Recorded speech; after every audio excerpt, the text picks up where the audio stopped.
Welcome back to Mr. Bet on You. Happy Sunday, a place we all come to meet.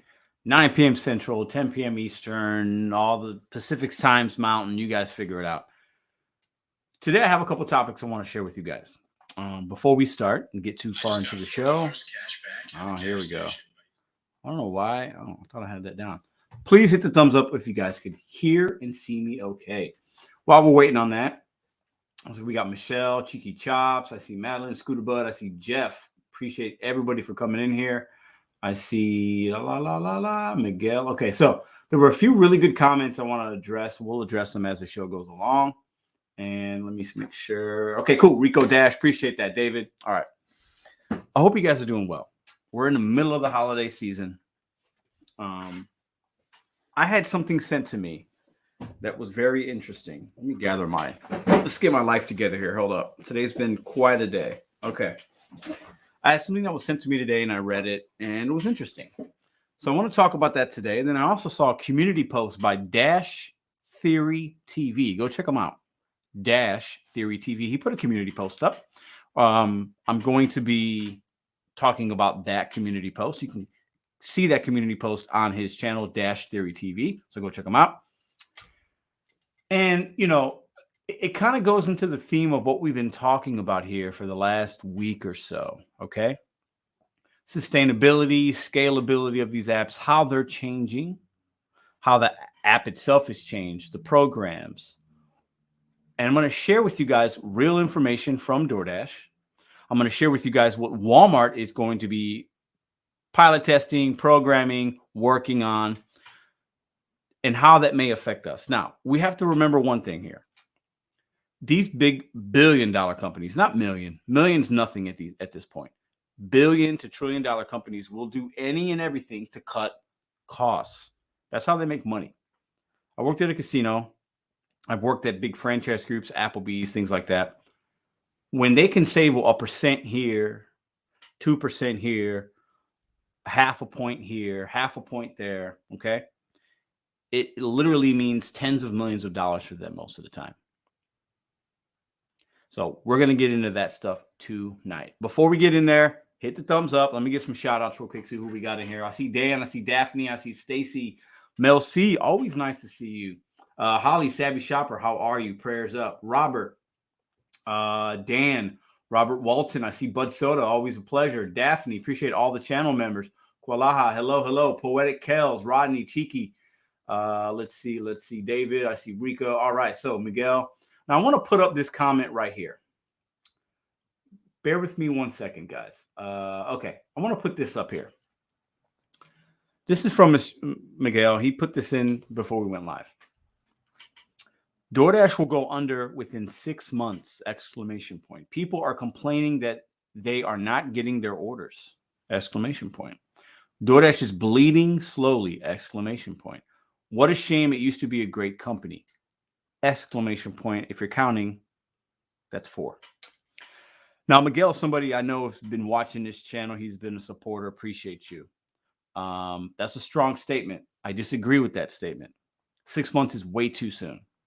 And the reason I'm talking about this statement is because I'm going to talk to you about what DoorDash is sharing with us, what you guys might be seeing in your market, and while DoorDash is going nowhere anytime soon. Now, what is going to happen is drivers like Miguel, myself, maybe some of you guys will start doing less DoorDash.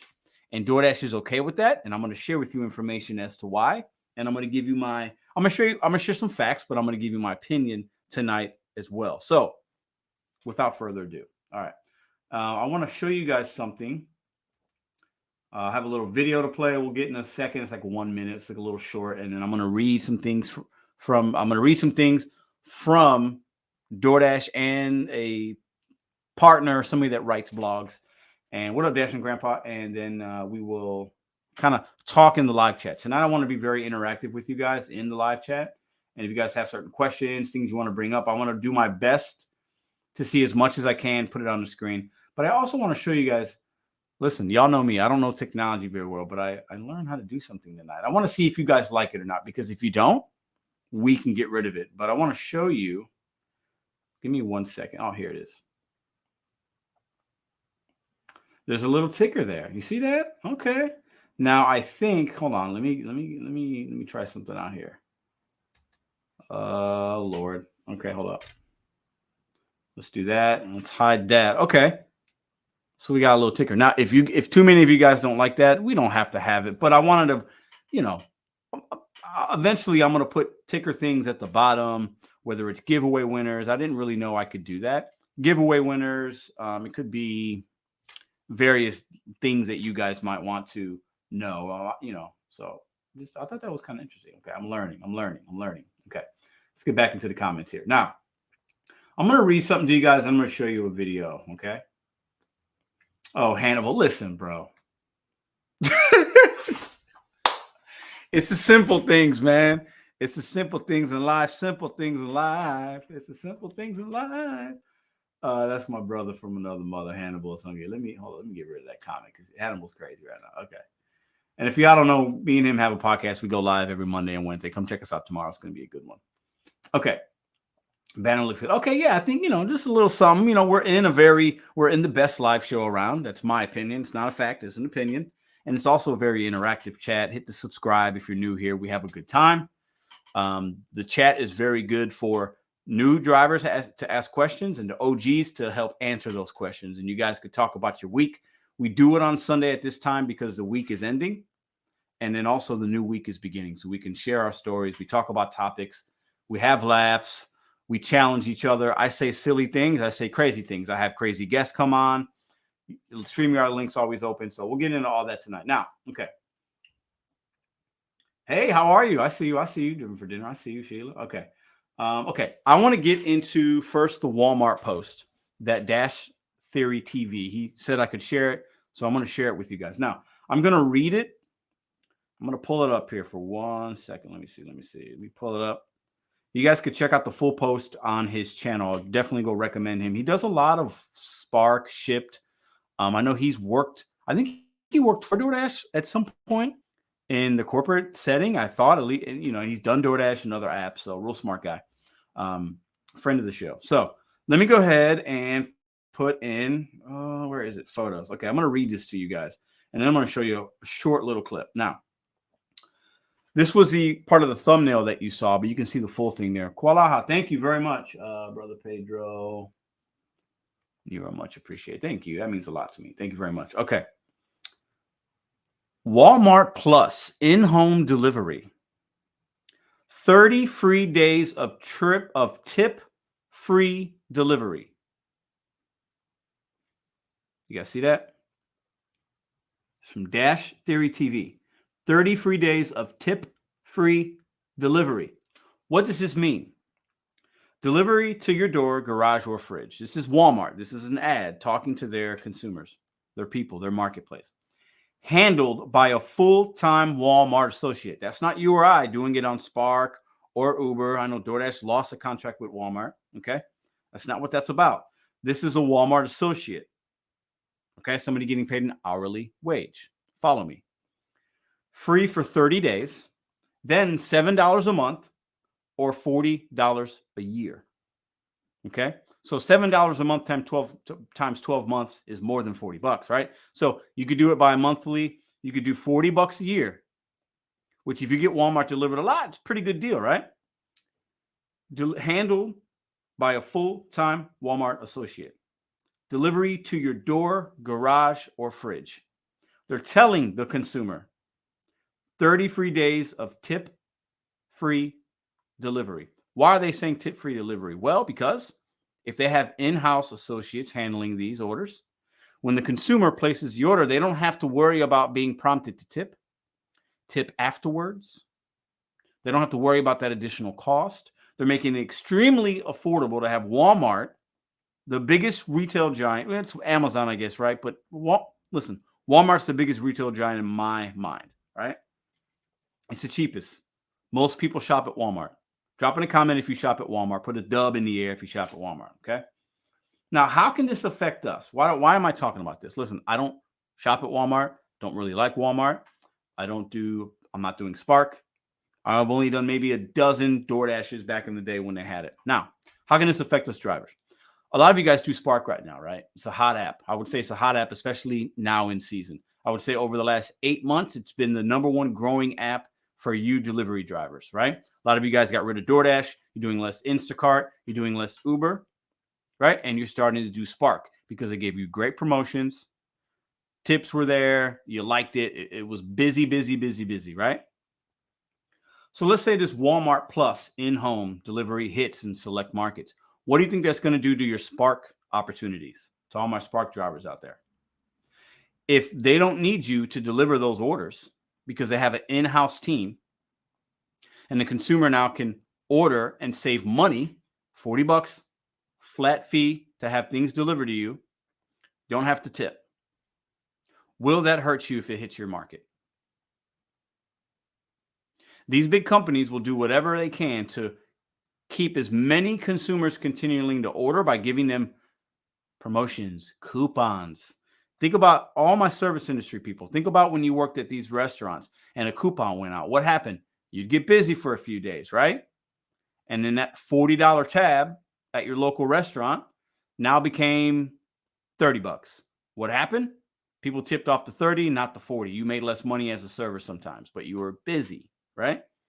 Do you think this Walmart Plus in-home delivery will affect certain drivers?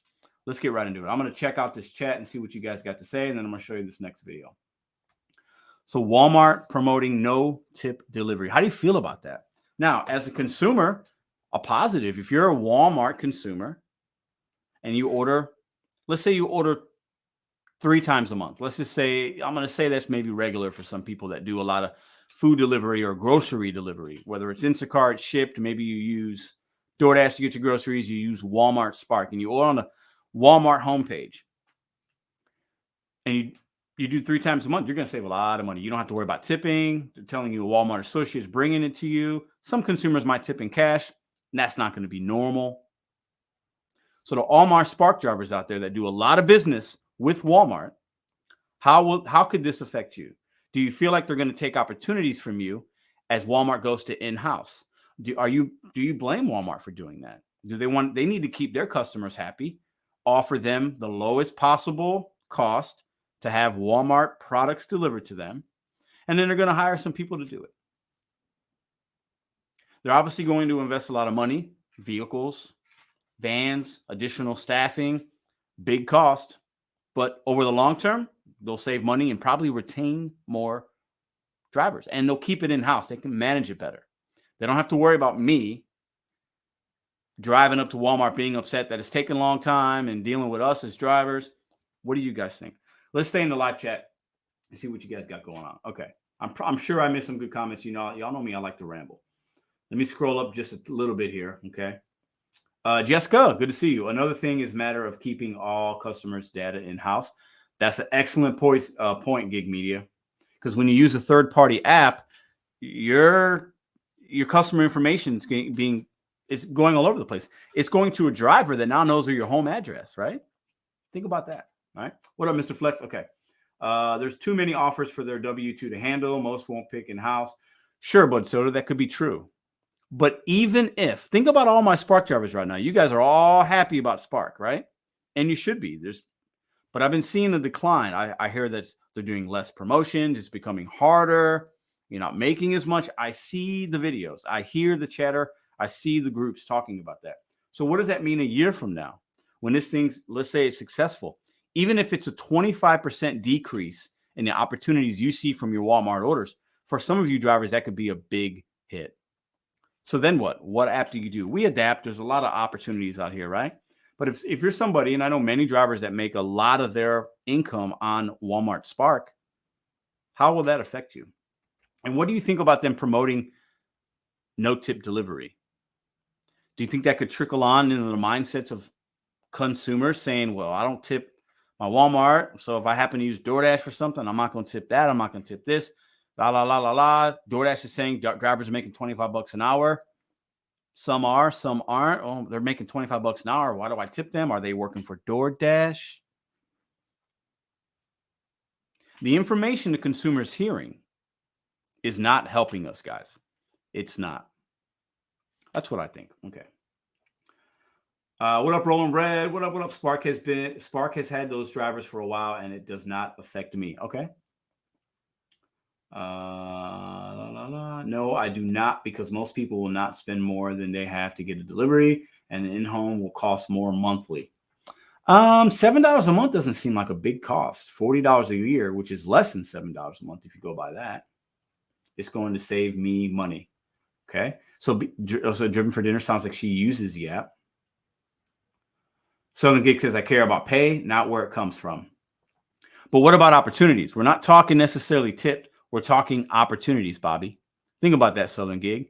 If Walmart starts handling, just to say 25% more of their orders in-house, you will see less opportunities.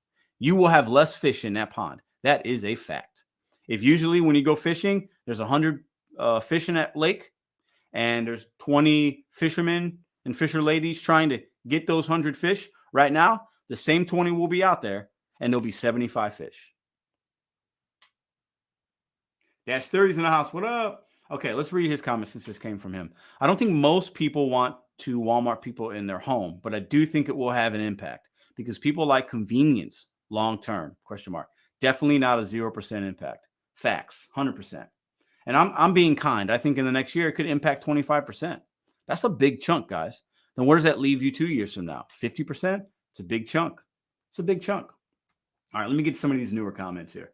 Walmart will save on the fees from DoorDash, allowing them to offer $7 a month. Good point, Brand. Walmart will have to keep, hold on. Walmart will have to keep their own employees busy.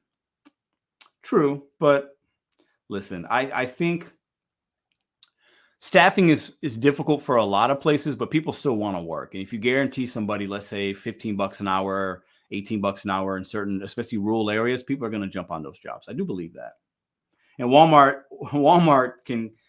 they've evolved and changed. I go to my local Walmarts if I happen to go in. There's actually one thing I get my prescriptions from there. So when I said I don't shop there, I lied a little bit, but I do get my prescriptions because I get a really good cost, but I don't shop there.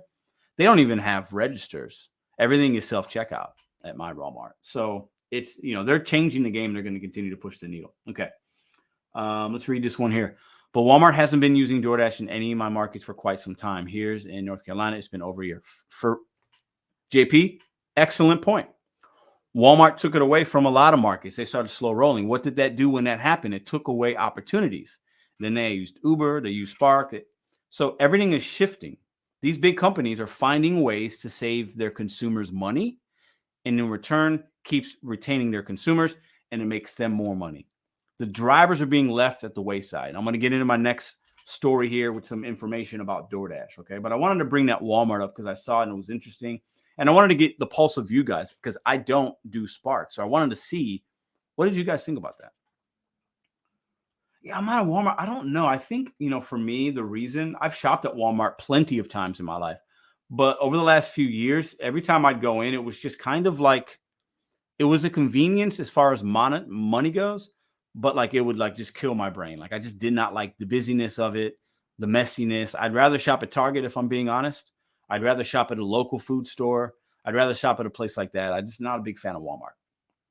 I try to spend my money local when I can. It's extremely hard to do that, but it is what it is. Let's read this one from Rico Dash real quick.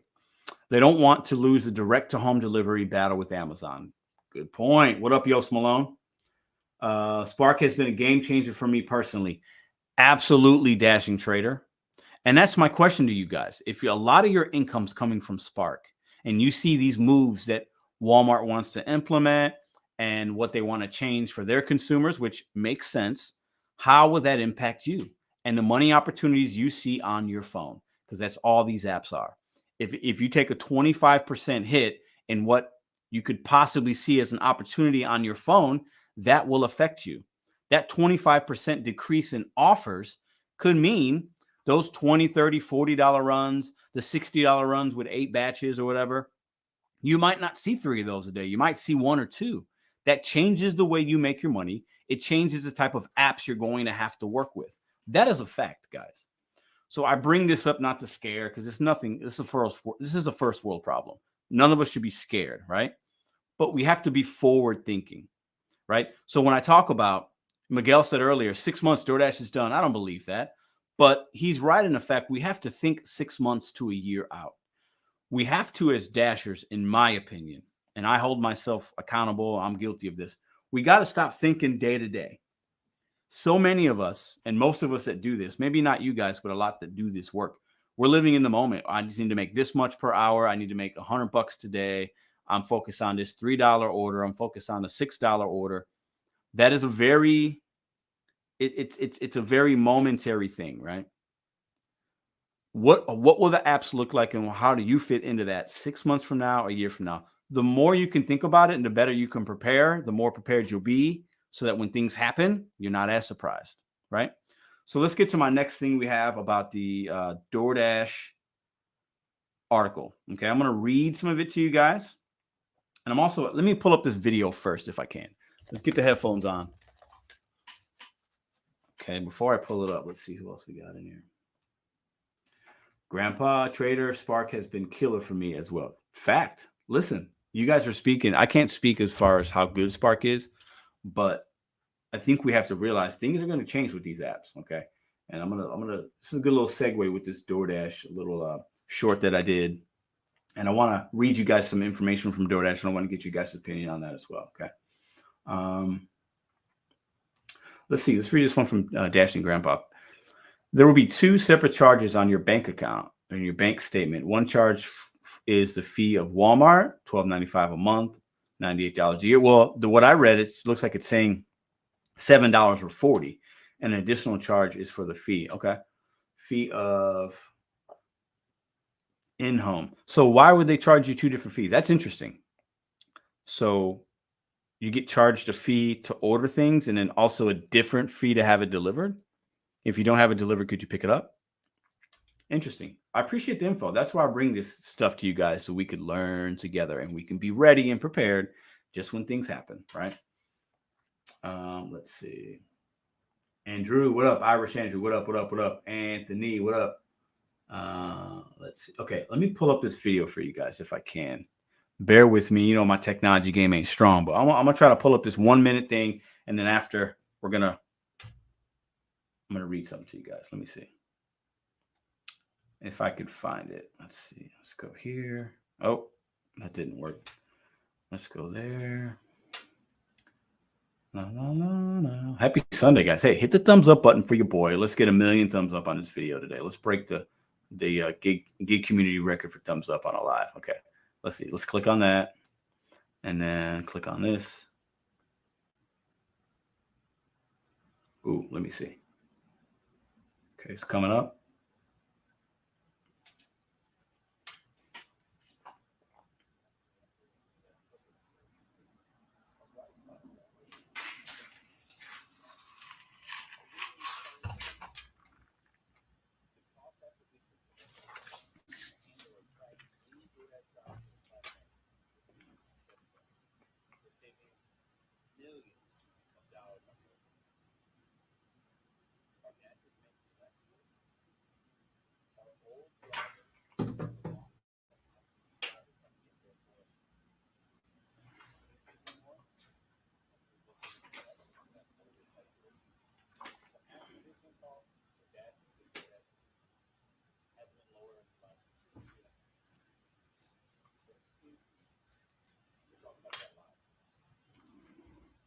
Okay, so let's bring that up. DoorDash Dasher retention. Let me go ahead and get rid of this. I hope you guys could hear that okay. Oh, oh, oh. Oh, no. Hold on, give me a second. There we go. Let's bring this back up. Okay, I think we're good. Could you guys hear that? Can you just give me a thumbs up in the chat if you guys heard that little video? Let's see. I made 150. We didn't hear any audio. Really? Pedro, can you turn the audio up? Oh, there was no audio. That's weird. Okay. Interesting. Okay, listen. I'm not going to try to pull that up and waste you guys' time. Let me read to you what I was scrolling through in the little video that you just saw. Okay, I made a short earlier. Okay. This is an article that was sent to me this morning. DoorDash's bright spot is Dashers. Pain at DoorDash HQ is being offset by strong delivery worker retention. This is a article from Ali Griswold from December 2nd. I think that was this weekend. Okay. Okay. So let me go ahead and see if I can't. Oh, Lord. Okay. I tried to figure out how to save this on my computer and I can't. Listen, eventually one day I'm going to hire somebody to do all my technical stuff, all my editing, all the bells and whistles because I actually hate doing it. Okay. So DoorDash laid off 1,250 people this week, right? Roughly 7% of its employees, which I thought like, man, I thought it would have been a bigger chunk, but it is what it is. So they let go of some people right before the holiday. Whatever holiday you celebrate, Christmas, Ramadan's Day, Hanukkah, King's Day, Kwanzaa, maybe you don't celebrate anything, right? That sucks. Okay. I don't care if you had a job and you were making six figures and you had a nice job. Like that sucks. If you got kids and you lose your job right before Christmas, there's no way around that. That's not a good feeling, right? They did give them a severance package and things like that. So that cushions the blow, but nobody wants to lose their job the way they make their money right before the holidays, right? Okay. Let me see. You guys can hear me. You guys can hear me now. Okay. So let me read some of this to you here. So DoorDash, in this article, and I'm going to pin it in the description somewhere, right? It talks about in the second quarter of this year, DoorDash said its total Dasher cost per order. Let me repeat that. Total Dasher cost per order, a metric that includes delivery worker pay, so base pay, rewards and perks, so, bonuses, peak pay, things like that, and acquisition costs. Acquisition costs to get a Dasher could be like, hey, referral bonuses, things like that, right? Or marketing to get new Dashers. Fell 9% year over year. So DoorDash saved 9% on the attraction of and retention of Dashers. That's a big, big, big percentage. That's millions and tens of millions of dollars. So good for them. It's to its lowest since the fourth quarter of 2020. So it's 2 years ago. It attributed this to lots of people signing up to deliver for DoorDash organically without promos or incentives. A lot, you guys talking about saturation, oversaturation, right? New drivers. We talked about this in the live the other day. Holiday time is here. A lot of people want to drive because they need that extra cash, right? Without promoters, to current Dashers sticking around, better retention. So current Dashers sticking around, meaning me. I haven't dashed in 3 weeks. But they don't care about that because they have all these new people organically coming in and working for a cheaper rate. Let me repeat that. New drivers coming in, working for less. I know not to take a $2 order. A new person doesn't. They don't know that. Most won't. Some will, right? So they're able to save money because they don't have to worry about getting that base pay up, throwing less peak pays out there because there's oversaturations or there's enough drivers. There's no need for peak pay, guys. If there's enough drivers to fulfill the orders, they don't need peak pay. Peak pay comes out when there's too many orders or less drivers. We all know this, right? It also talked about the gas rewards program. When I talked about this, remember when gas was high, I was like, yes, this is good for me because less people will drive. Well, DoorDash talked about the gas rewards program, helped them get food delivered because more people are like, oh, you want to give me some pennies? I'm going to Dash. I was like, don't give me nothing. The less drivers out here, the better for me. But it's not better for DoorDash or the consumer because orders might be late. They got to pay us more.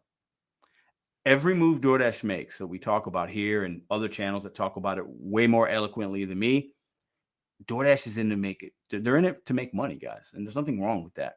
But we have to internalize that and say, okay, well, if they want to make money, how can I make money? One thing is you don't take orders that don't have tips. Point blank, period. Some of you guys will say, I don't care who's paying me. I get it. Not all apps are equal. With DoorDash and Uber, if you see $2, $3, $4 orders going along, if you see $8, 20 miles, do not take those orders. DoorDash is saving money on the backs of us, guys. They just told us 9% they saved. That's tens of millions of dollars. When a consumer doesn't tip, we can't take it. We need to the money has to come from somewhere. I know a lot of you don't care where it comes from, and I'm cool with that. I get it. Dollars are dollars. You can spend them the same way. But The more new drivers, and there's a lot of them out here right now, there's more DoorDash drivers than ever before. So when they lose one little guy like me from St. Louis, it's literally a grain of salt throwing it on a beach in California somewhere. It means nothing to them, right? Means nothing. They have 20 more Pedros that will take a $2, $3 order, become top dasher, be manipulated. It means nothing. The turnover rate with them is crazy. Okay. So this article can actually be found. I'll pin it in after the live show. But I thought it was interesting because it goes to show kind of what we've been talking about here for a while. And it also goes to show we have to be thinking, we got to be forward thinking. We got to be thinking about what are we going to do next? What are our steps? Okay. Some people say, well, it's a fact. They're testing out drone deliveries and robots are taking over. I was very against that a year and a half ago when that stuff was being talked about. I'm still not seeing it happen very recent, but it will happen. It will happen. It will take some jobs.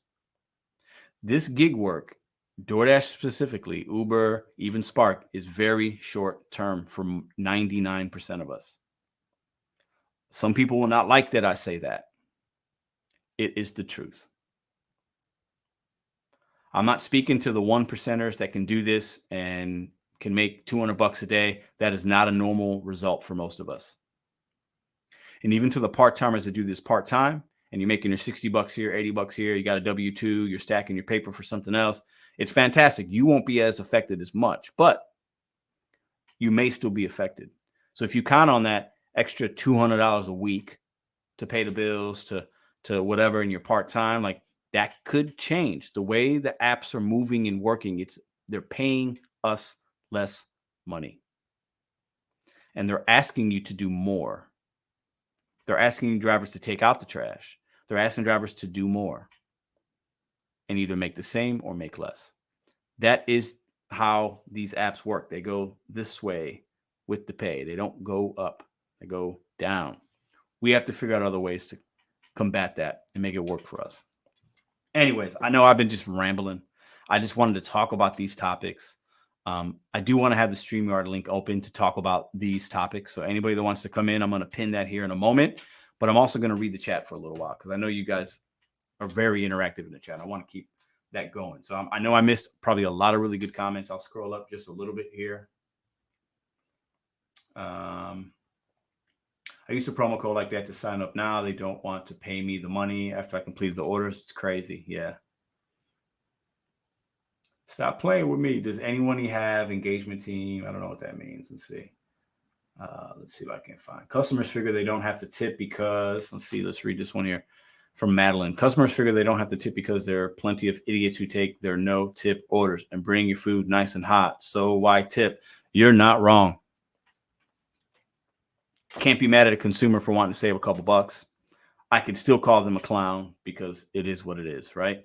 It's a matter of respect, but you're not wrong. You're not wrong. All of us here have probably delivered some really painful orders sometimes. It happens. It's part of it.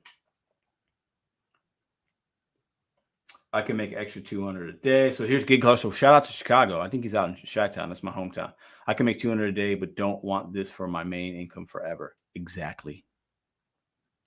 Making $200 a day is not bad, guys. That's really great. Compound that out. If you work 7 days a week, you make $200 a day, and you want to work the apps for 1 year full time, you can stack some paper. You got to take care of your car. You got to take taxes. You got to, make sure you're setting yourself up. But you could do it. But I think even Gig Hustler would say it's not sustainable. It's not scalable long term for people that want to work it that way. I think there are a lot of people in the chat that do it very part-time and it works for them. Maybe they're in retirement age. Maybe they do it just for some play money. That's cool, but you have money coming from somewhere else. I'm speaking to the ones that all their money comes from the gig economy. Call me Paul Revere. It is what it is. I'm just saying we have to be thinking about that stuff, right? I don't hear a lot of other people talking about that. We get so inundated with just, I made $200 a day. Look at this. I got this order. I'm an LOP. I'm a top dasher. I did great today. Those are momentary wins that will not last that long. They just won't. Okay, let's see. What would you do if you had? Okay, let's read this one. What would you do if you had to deliver to Kanye? Oh, Robin, I don't know. I would deliver him his food and ask him to come on a Pedro and Hannibal podcast on Monday or Wednesday. Let's see. 90% of my money is gig economy work. So gig media with Gig Geezer. Go check his channel out. 90% of my money is gig economy work. Gig media with Gig Geezer is what I call the 1%. He's part of that 1% crew. And they're true hustlers and they know how to work these apps like masters. Most of us are not in that group. And I think I believe that. I really believe that. So those drivers, I think, will be fine. Okay, let's see. La, la, la. Melody, what up, Robin? What up, Bud Soda? Okay, let me go ahead and put this link in for you guys. I want to talk about this stuff. There's Southern Gig. You should have your wrench, Mr. Southern Gig. Is your name Pedro Bud Soda? What up, Real Talker Roy? I have no idea what you're talking about. Okay, so let's go ahead. Let me pin this for you guys up at the top in just 1 second. And I do want to keep it on these topics. And if you have something that segues pretty well with it, we can talk about that stuff as well, okay? And then we could kind of open it up to other things as the show goes on, okay? So let me go ahead and do this for you guys real quick. And how was your Sunday? Put it in the chat. What did you do today? While I'm doing this, we don't have to talk about gig work for a minute, right? Did you have a good day today?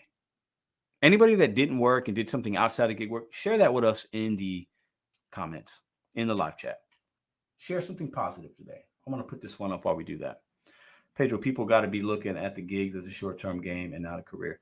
Yeah, I think the 1%ers that look at it as a career, I salute, I respect. I can't do that. It's not easy to be a 1%er, y'all. It's not that we're in the gig economy. But I do agree. We cannot look at this as long-term. It's not scalable. It's not sustainable. The trajectory of the gig apps has changed. And I think anybody that was doing it 7 years ago, 5 years ago, 2 years ago, I'm talking DoorDash now, you've seen the writings on the wall, right?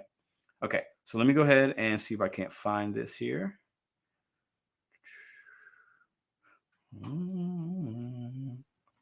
Pedro DoorDash Santiago. But how was y'all Sunday? How was the Sunday? Was the Sunday good? Did you have a bad Sunday? Did you watch football? Did your team win? Did your team lose? Did you spend time with your kids? Did you cook today? I spent time with Ruby. I watched football and I made a bomb ass, kind of like a soup pasta that I make. It's like I call it my like poor man meal because it cost me like $6 to make. And I can eat on this for like 5 days. Me and my family could eat. Now we're not too boring. Like we don't want to eat the same thing every day. But if I needed to, I could eat for $6 from now until like Thursday. And I made that today, and it's yummy. It tastes really good. Okay. So that's what I did today. That was my Sunday. I had a really, really relaxing Sunday today. It was good. Okay, StreamYard link will be posted in just 1 second. I know I'm missing a lot of comments. I'm sorry, guys. Pedro, you have to show us the food. Oh, I've actually done a little short video a couple months ago, if that's what you're talking about. It was good. New job on Wednesday. Nice. Love that. Okay, let me copy this and let me pin it for you guys up at the top for anybody that wants to join in. We're talking about scalable sustainability. Any content creator that I've been seeing in here that does this and you're part of the 1%ers, please come join us. Have your voice heard. Share your perspective. Anybody that's new that hasn't really been doing these apps, you got some questions or your perspective, come on in. What do you think about Walmart pushing to no tip? You don't have to tip and we're going to do it in-house. How will that affect Spark drivers? And what do you think about DoorDash? Listen, they know that there are drivers out there, that the majority of drivers are not like me and they will take everything. And their DoorDash is saving money when that happens. And hey, they're a business. Got to make sure your P&L's tight. But it's at the cost of drivers like me, maybe drivers like you. That's what we can talk about. Okay. Let me pin this for you guys. Paste it. Bam. I'm going to pin it to the top for anybody who wants to come in. All opinions are welcome on this channel. Let's go. Pin message.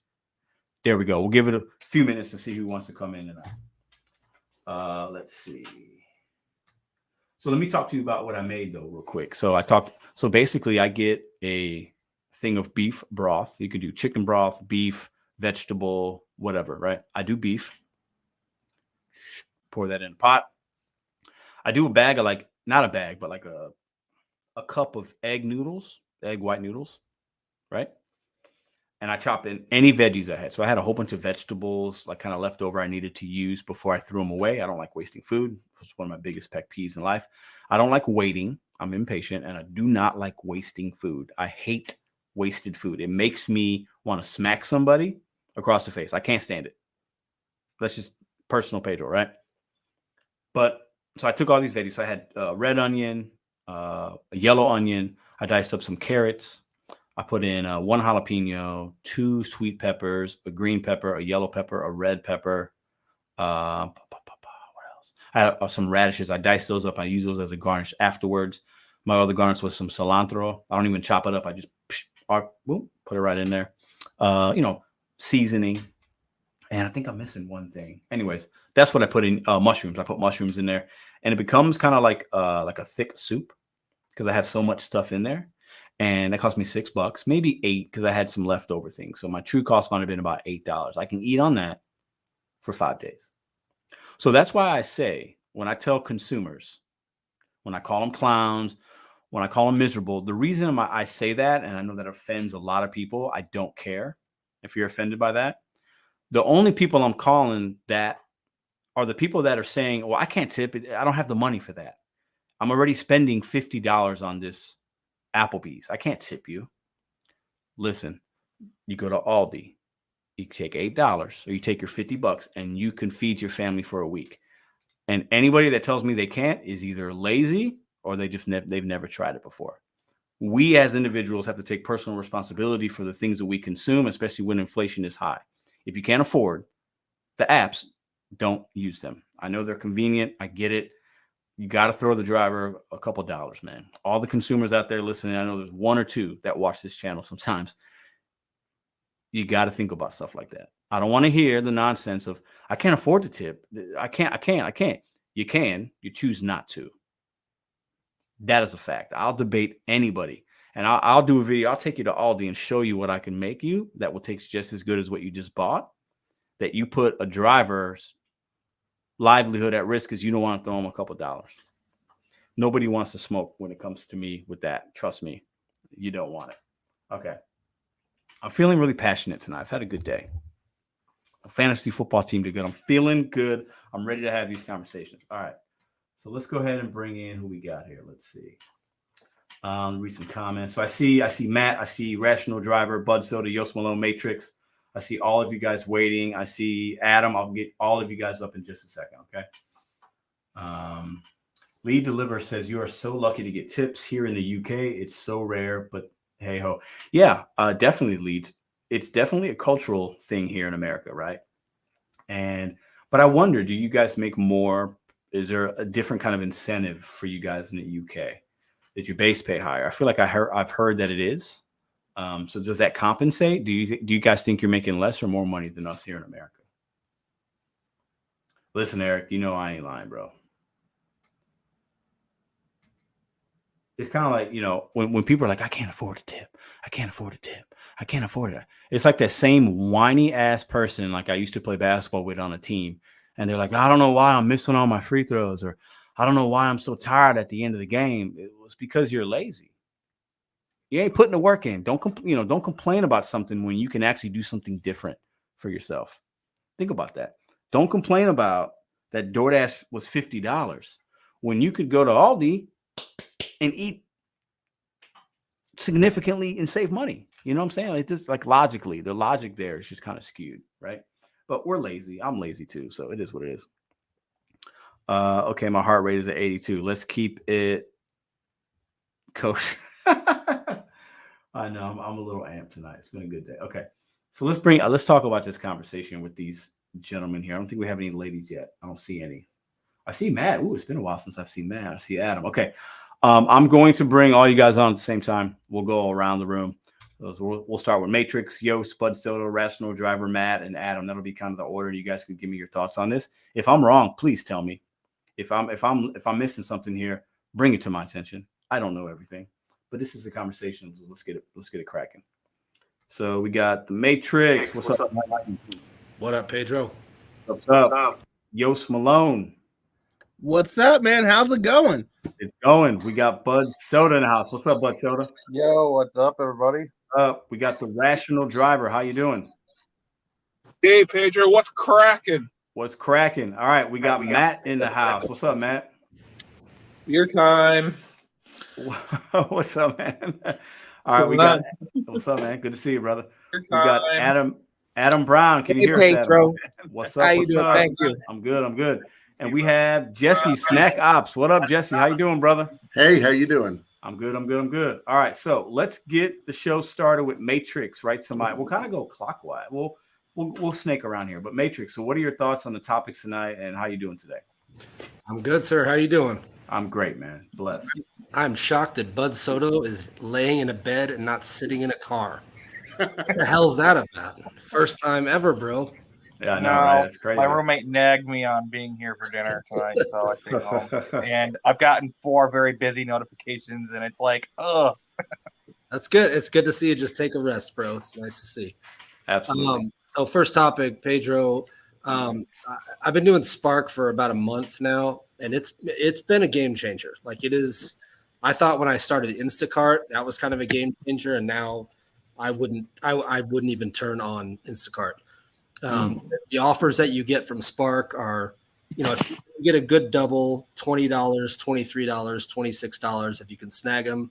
I used to do that on Instacart and think it was a really good offer, but I spent 40 minutes shopping and 15 minutes out and 20 minutes delivering. And I'm like, well, I made $25 in the hour, which is not bad. But when you do a Spark, man, if you have a good Walmart, you pull up, the order's ready, you check your spot in, the dude loads you in your trunk. You don't even move from your driver's seat. They load you up, you click, you scan the little codes, and you're on your way to do like a $30 run. And so it's great when it works well. The problem I've had with Spark that I discovered is after the first couple of weeks, I was checking my tips. Because if you guys don't know, the customer can change their tips within 24 hours. That's a long period of time. Yeah. So I was checking my orders. I'd look at my base pay from the previous day, and I started to notice every other goddamn tip for this couple of days span was crossed off and zeroed. Hell no. So I thought, you got to be effing kidding me. There's no way this is happening. I'm not doing anything wrong. I'm following the exact instructions. In fact, I text a picture of the order at their door if they've said don't ring the doorbell. I mean, I'm trying to be a perfect delivery driver. They're not missing any items that are my fault. I didn't ring their doorbell if they said don't because my baby's sleeping. And I've noticed every other order, the tip is $15. There's a line through it, and it says 0. And I'm like, hell no, wait a minute. What's going on? So I went back and researched all these orders because I have the order number. So I can go back and say, okay, where was this order? Who was this customer? Because I have their first and last name, which I would never do anything, nefarious with. And I started to notice, and I got to be careful here, certain neighborhoods that I was going to that were far from my neighborhood, maybe across the tracks a bit, I would mark those down because I normally don't deliver to them for DoorDash because I just don't go into bad neighborhoods. Let's just call it that. Yeah. So I started to notice, man, here's order number 1 into this kind of, I wouldn't say bad, just, across the tracks maybe. The tip was zeroed out. The next one, same area, tip was zeroed out. The next one, you get my drift. So people are getting wise to getting their things delivered and realizing they can take the tip back. They are. But Pedro, I'm telling you, I had to change my business philosophy here. There's certain neighborhoods with Spark. Nope, I'm not going there anymore. I'm not going there. I don't care what your background is. I don't care who you are. Those neighborhoods have scammed the system to say, I'm going to put a $15 tip up here. He's going to deliver me my fucking groceries, and then I'm going to zero it out.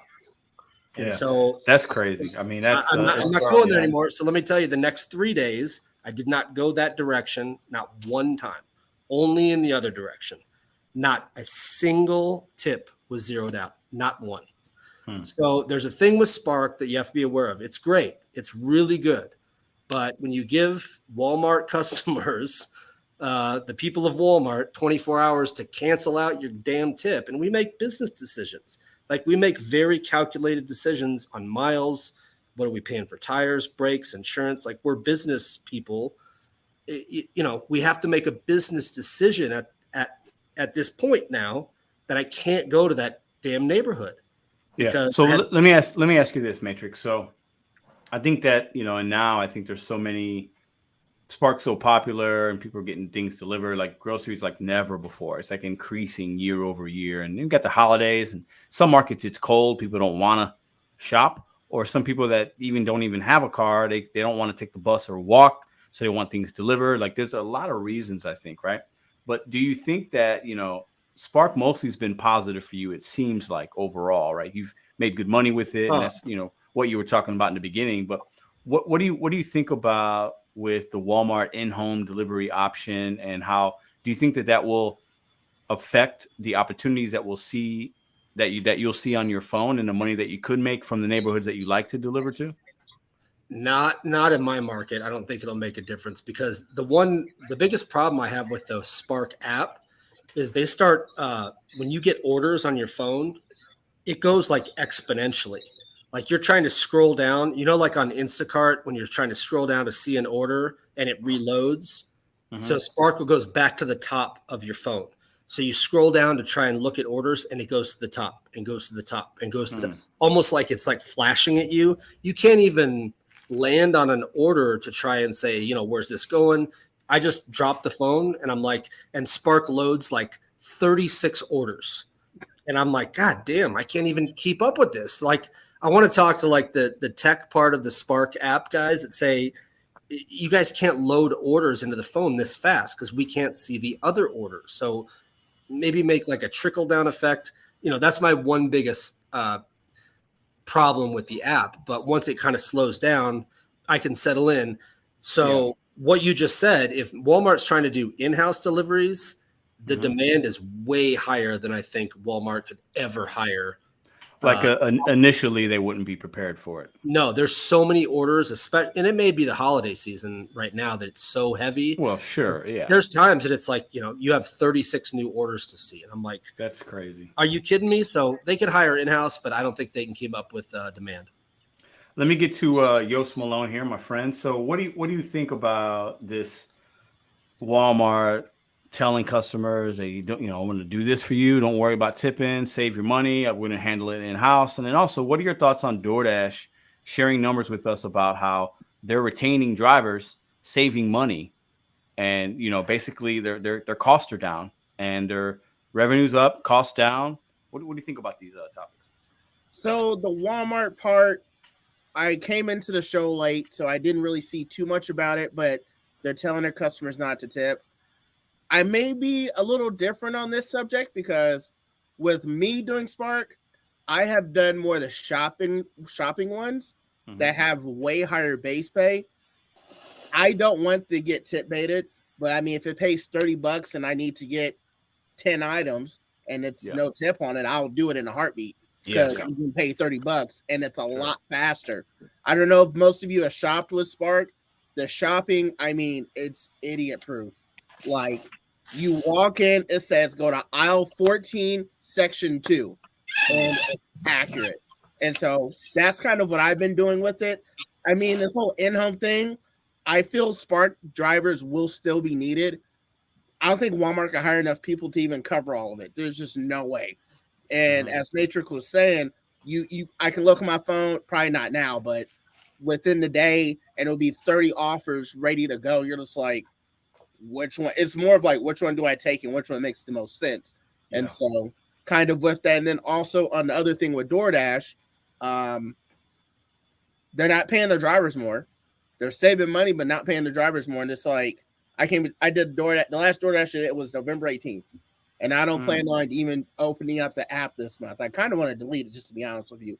Because don't delete it. But I'm with you. I'm not doing it for till January. I'm taking just a little DoorDash mental break, and learning Instacart and trying other things, flexing my gig muscles, doing other stuff because I know I can still make money.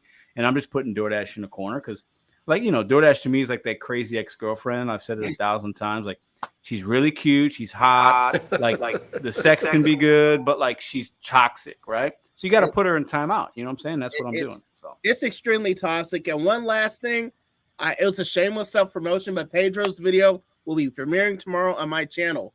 You don't want to miss it. What time is that? 10 a.m. 10 a.m. So 10 a.m. Me and Yost Malone had a conversation a couple weeks back. He's doing a Vlogmas for this month, so go check him out. If anybody can put I know you have it already up. If somebody can put a link to that in the chat, that would be appreciated. So I had to give that shameless plug. But yeah, man. Listen, you all good, man. You know, you have to do it. But yeah, anyways, that's pretty much it. I'm done with Door Trash. I think it's okay, but I haven't made majority of my money from it. I'm just done. Yeah. But Soda, what do you say about these topics tonight? You know, I'm very opinionated, so I'm gonna try to hurry up. Matrix, don't go on a spiel for 30 minutes here, okay? I know, but I'm gonna try not to. You look like you're ready to, so keep it to a couple. I'm sorry that's happened to you. The most problematic tip number on Spark is $7 because that's the default. On PC, a customer cannot pull it back until after delivery. So be warned, if you see a $7 tip on a delivery, I wouldn't even take it. But anyways, the no tip in-house stuff, it's only certain markets, and these markets are promoting it in our big markets like Denver. They're probably going to do it in St. Louis or, you know, big populations, hundreds of thousands or millions of people in the city, not most cities where Walmarts are in the tens of thousands. Like my area is like 40K is the city, and the military base has another 30,000 people. There's maybe 100,000 people total in my whole giant area. So let me ask you this: if it came to your market, how would you feel as a Spark driver? How would you feel if that happened? You know, just tell me. Well, I'm deactivated, so it doesn't matter to me. but how would you feel? How would you feel if you were somebody making $200 a day or whatever, $100 a day on Spark, and this came to your market? Would you be worried? Do you think it would take opportunities away from you if Walmart did it in house? I used to make $200 to $300 a day. So yeah, it would take a few of them away, but I can back on DoorDash because DoorDash is still the ultimate, most dominant app in my area. And I have other fallbacks. So like even when DoorDash was down, I still have other fallbacks. Like Grubhub and Instacart came in clutch. So it's like you keep yourself busy. This is why we multi-app. Never put all your eggs in one basket, guys. That is the ultimate fail. And as far as DoorDash retaining drivers, and they say they're getting them more organically, they're pushing a giant ad campaign, at least the ones I see. Maybe it's just my market, but YouTube, Facebook, everywhere on social media, they're pushing to become a dasher. So I think through that ad campaign, whatever money they spent on that, they're going to save way more and not having to pay out those driver bonuses for getting referred like myself, like I got when I started. So yeah, they're saving tons of money that way. And you know, you could call it door trash or whatever you want. I know a lot of people hate it. In some areas, it's just like you're getting constantly bombarded to where it's going to drive you insane. That's why to have an app like the driver utility helper, and just filter all that crap out. Yeah. And it's still the most dominant app. Don't limit your choices. I don't care if you could be like Nova Dasher and do hundreds of declines a day and have single digit acceptance rates. What matters is if you're profitable, and making your own stacks between different apps is the best thing you can do. One thing that DoorDash is hold on, stop. Well, I was waiting for Bud Soda to talk about stacking. That's like his I'm gonna get you like a shirt that says like stack and route or whatever you're always talking about. Route, yep. I need your address. Text it to me. I'm gonna get you a shirt. And every time you come on these shows, stacking. Yeah, always be stacking. There you go. That's Bud Soda's like. I like that. Yeah, I like that. That's clever. Yeah. You're welcome. You're welcome. Whoever said always be stacking? Which one of you said it? All right, let me bring it to Matt real quick before we go ahead. Bring it back around. So Matt, what do you think about what's going on? How you been, man? Not too bad. I don't know. That's the first time I heard of like the no tip Walmart delivery thing, but I mean, you got to look at the look at the customers of Walmart, they're trash. A lot of them are trash. They don't Oh, tip. you're bringing a fire. Okay. They like Matrix was saying, my shit list has grown of customers that just back tips out. So if they're backing a tip out, if I know, like, I'm not going to go to them, I'm not going to deliver to them. The only way I'm going to deliver to them is if they add, because they'll add up to like $8 onto an order if it's late. So like I'll take somebody else's order. I'll let your order go late to make it worth taking. And yeah, it's just. Now, are you what apps are you currently running right now for this, holiday time? Like, how you doing? What apps are you working right now? Spark, DoorDash, Uber, Grubhub. I've yet to take a delivery on Roadie. So Spark, Spark, DoorDash, Grubhub, Uber. Yeah, Spark is the main one. Like tonight, got out of work started at 4:30, worked till 9:30. 150 in earnings on Spark. There's $35 in tips that could just go away. And then I took like a $17 Uber, so it was like 100 and almost 200. Yeah, like 5 let me ask you a question. So I know we talk about like tip baiting, and I don't think it's always intentional. And I'll say this, and I want you guys to think about this, right? I do think that there are times that a driver can drop something off. I'm not saying you guys do this, right? But it happens, right? A driver drops something off and we don't follow instructions, or we ring a doorbell when the instruction says not to, or maybe we shop that order and we put produce in with raw chicken. It wasn't bagged correctly. I think there are some cases where a customer's like, okay, I just tipped this guy $15 and this is how I got my food, right? But they better damn well know we didn't bag it. We just picked it up. Don't we bag it sometimes? Aren't there some? No, not only on a shopping payment, not a curbside. Okay. Yeah, curbside. Yeah, I've had to rebag things because they bag them so badly. Same. They'll throw chemicals in with food and they know better. They're not supposed to. Yeah, I had one tonight that had oil, like motor oil, with broccoli. You don't like motor oil on your broccoli? Come on, dude. Right? Like a nice gravy over my broccoli. So I moved it out of the bag because I have like 100 extra Walmart bags in my back, and I just rebagged it to just be considerate. I hoarded bags for that reason. Yeah, always. Always carry extra bags, even if you're doing have an extra bag, because sometimes the handles will break, or that's a little tip for my newbies out there. Have extra bags; they can come in clutch. Actually, have a little extra silverware, like wrapped silverware in your car. I think that's important as well. But okay, let's get to Adam Brown here. Adam, what do you got on your mind tonight about what we're talking about? Well, thank you, Pedro. I just want to start. It's my first time on. I am in the Seattle market, where actually there's only 2 Walmarts in my area. So Spark is impossible to get on. And they're actually in different counties. This is a very non-friendly Walmart market. But I was thinking, if Walmart is doing this, could they be doing an in-house promotion for drivers to incentivize them to go out and do orders? It's just a thought, because I was thinking, I was reading, this is how I want to segue into DoorDash. When I don't know if people remember, DoorDash bought Caviar. Caviar was in 16 markets. It was in the Seattle market.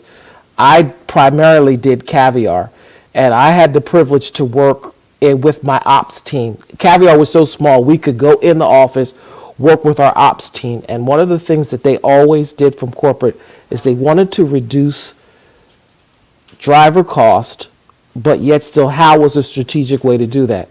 And one day they gave the guy in Seattle free reign to do it. So what he discovered was he set up the milestone program. If you see, you do a certain amount. And what he did is he took money from people who maybe did 10 deliveries a week and gave it to the people who did maybe a 60 to 70s to reward them and incentivize. So there was at one time, I did take every order from Caviar. I didn't even know I could reject orders from Caviar because they had this promotion. Now back to my point, because this was their way of saying, we want to keep our best people, but yet still was service, because Caviar did restaurants that DoorDash didn't do higher end, large catering orders like that. So when I hear the Walmart, I'm thinking possibly there could be some incentivization to do that, to protect their drivers and to protect their workforce, or they could be doing this seasonally or whatever. So that's my thought. But this DoorDash retention thing, I think it's a I don't know how valid that is. The validity of that. I mean, I know I'm ashamed to admit I've been doing food delivery. I've been in the gig economy since 2016. Food delivery since 2017 when it was at its heyday, and a lot of businesses were there. And I started with DoorDash and saw the dissatisfaction with it. And a lot of people in my market see, the tip baiting, the long distances, and now Uber's picked up in my market and people are just getting tired of burning their cars. So I don't know. And please tell me when to stop, Pedro. I don't want to talk all this. Is your program. No, keep going, man. Because I have a group, I was very fortunate to form a niche with a group of Romanians they couldn't get a normal job, so they were able to do this. It came in during the pandemic, and a lot has stopped with DoorDash because they've seen the decline in orders because of what's going economically. Now, we're in this market, some of us have delivered to Bill Gates' house. Some of us have to billionaires' houses in this market where people order. So there's one side of Seattle that's really good, but people are starting to struggle and starting to say, hey, the good times it's time to move on. And DoorDash is not doing anything program-wise, which has a lot of that has to do with city ordinances and other things like that to keep drivers. And I think about when they bought the Caviar property, they had the information to see what Caviar did to keep their drivers to milestones or things like that. So you work, you get tipped, but you're going to get money. You're going to get maybe extra. Go ahead, sir. No, I hear what you're saying. So do you think that? So a couple things caught up to me. So you said you were like kind of ashamed. You've been doing it for this long. You shouldn't be, but I get why you might say that. No, I never thought I would be this long, but my goodness, Caviar was so good to me. It really did help my wife and I put our down payment on the mortgage. I mean, I was averaging like 1,400 to maybe my best week, 2,000 with Caviar, but a lot. What's Caviar to the rest of us? Caviar was a property is owned by Square. It was only in 16 markets. And what they did is they worked with the higher end restaurants, the chain restaurants and different restaurants with delivery system. And it wasn't that big. Square bought it from the company, and Square did not put a lot into marketing it and just maintain its markets until they got an exit program from Tony, offered $400 million, and he bought their properties. So it was Orange Bag, and it wasn't in most markets. And I wish it was like in more markets, because y'all would have loved Caviar and their business plan and their model. So that was it. Yeah. Would you say that you are finding it harder to make what you were making 3-4 years ago? Like, have you seen a decline? Are you making about the same? Are you working the apps the same? What's your experience been like from a couple years back to currently? Well, really, the pandemic killed that, because we did a lot of what happened was I had the Amazons, the Facebooks, and all those things. And what really helped us is they used to have big orders, and they would have events every Friday. And I mean, these were huge $2,000 orders that some did not tip on. So even though big did tip. So what has happened now that everybody's going remote and there's cutbacks, those orders are gone. So I've had to learn. I mean, this isn't my only source, but I've learned how to do it and pick up other things. There's a community here that keeps, we multi-app. We try to keep each other. What's the best way to stay afloat in this industry? That's awesome. Yes, that's key. So let me see if I have. I appreciate you sharing that perspective, because I never worked Caviar. I've heard of it, and I've heard it from other people on this channel, and people have talked about it. I've seen out in the streets when I'm doing gig work, but I know that a lot of these smaller food delivery companies that were around before the pandemic, they just did things way differently, but they almost had to because they didn't have the business. Like DoorDash and Uber got so big with the pandemic and everything, right? Everything had to shift, and the little guy got bought out, and then the big guy eats the little guy, and then they change it and it becomes more corporate, and it becomes to where you don't see these big juicy payouts. And, there's such a demand for convenient delivery that these companies have to also figure out how they need to make money. So the entire game, and from what I've seen from hearing from people like you and other people, it's really, really changed just in 3 years. Like it's really flipped around quite a bit, So it seems like Caviar was way more bougie, like way more like targeted delivery service, like really high, super high end, and then like a luxury delivery service.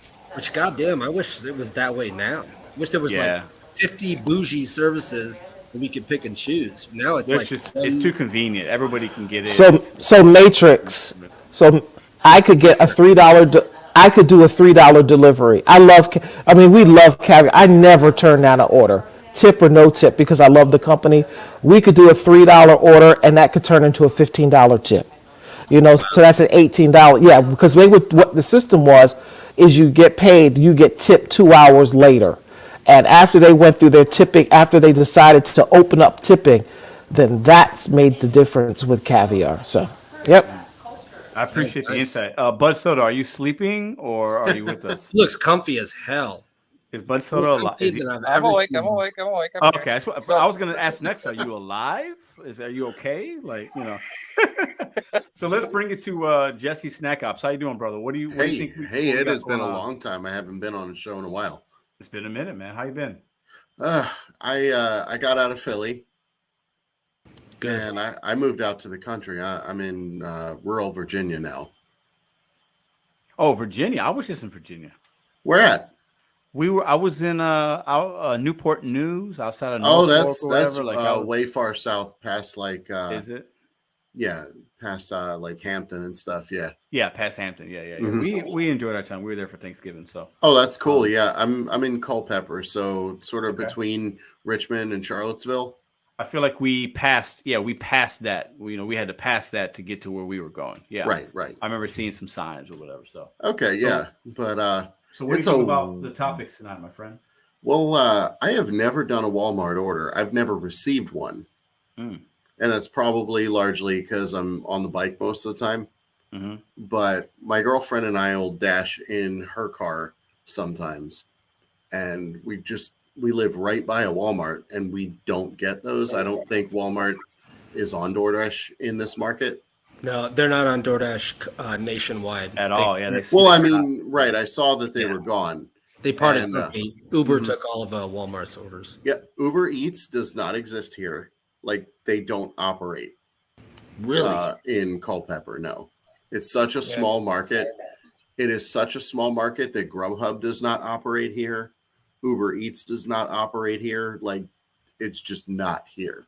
It is DoorDash or I guess now Walmart Spark, or that's it. Like I can tell you it's not sustainable because like y'all saw, I was putting up numbers in Philly, but I was killing myself to do it. I'm on a 1099 for most of my money now. I went back to the real world because like I see the writing on the wall. I don't want to give it up completely, and it's a great way to make some extra money, but we all got to get out before it's too late. Can I just jump in one thought? Now, in Culpeper, let me help give, and if I'm not mistaken, because I know people who live there, you have to buy, in certain places, you guys, you have to buy 50 acres of land just to be able to purchase. There's certain parts near there. Seriously. Wow. Yeah, because I have friends who did that. So I can understand your pain and moving out to your surrounding Culpeper area. So that's what I want to interject, that it's a very rural area, and I can understand your pain. Yeah, and I knew that, like, it was part of my transition out of working 10, 12, 14-hour days, because that's not living. But I'm doing different things now, and it is so wild. The less of it you do, and Pedro, you've talked about this, the less of this gig work you do in the food and delivery market, the more you see how crazy it is now versus what it used to be. Because, you know, these companies aren't designed to last. They come in with venture capital and seed money and angel investors so that they can dazzle everybody with promotions. And then, you know, they sell it off to the next richest sucker and the next richest sucker. And now they're not pouring money into it. It's not profitable. None of these apps are really profitable. It's just, you know, which one is going to last before all that money that they burn through runs out. Yeah. Yeah. And I think Contraire. I mean, DoorDash and Uber are built to last, and they are super profitable. Right well, now. hold on. I've seen a way different thing, but I'd love to hear this. Yeah, I mean, DoorDash, I mean, their stock might not be, you know, where it should be, but me and Pedro go over this every single week about what DoorDash makes. Forget about what they're paying the drivers or base pay or peak pay or, you know, any of that. It's what they get from the restaurant. It's 30% of every single order that is delivered from a restaurant. DoorDash collects. I was a restaurant manager when this happened. I couldn't believe when I saw the numbers. 30% of every order they take right off the top. So with that business model just alone, unless they're complete incompetent idiots, they're profitable. And Uber is certainly profitable because they have so many different other business arms. And Uber is, I think, 27% of the restaurant take. So, you know, think about every $100 order, just a measly sushi order for $100. DoorDash and Uber cap $25 to $30 right off the top, even before it's delivered to the customer. From the restaurant. They get it from the restaurant, not from the customer. Plus the service fee or whatever from the service fees, Johnson customer. Rod fees, icto facto fees, right? All those bullshit fees, express delivery fees, whatever the hell they want to add on. Maybe we'll pick up your order fees. And then they kick the driver a measly $8. I mean, if you add that entire transaction up, the drivers are the most profitable part of a DoorDash or Uber model. They're the cheapest part of it because they're cleaning from the restaurant, because restaurants are like, well, we have to compete with the next restaurant. If you're Outback, you have to compete with McDonald's. If you're McDonald's, you have to compete with Burger King and Wendy's. You have to compete, and you have to offer your customers delivery service. So they're willing to literally take it in the what by a 30%. That's like their entire food costs. Yeah. Well, it is, but and some local cities have stepped in and said, "Wait, there has to be a cap on what these third-party apps can charge the restaurant," right?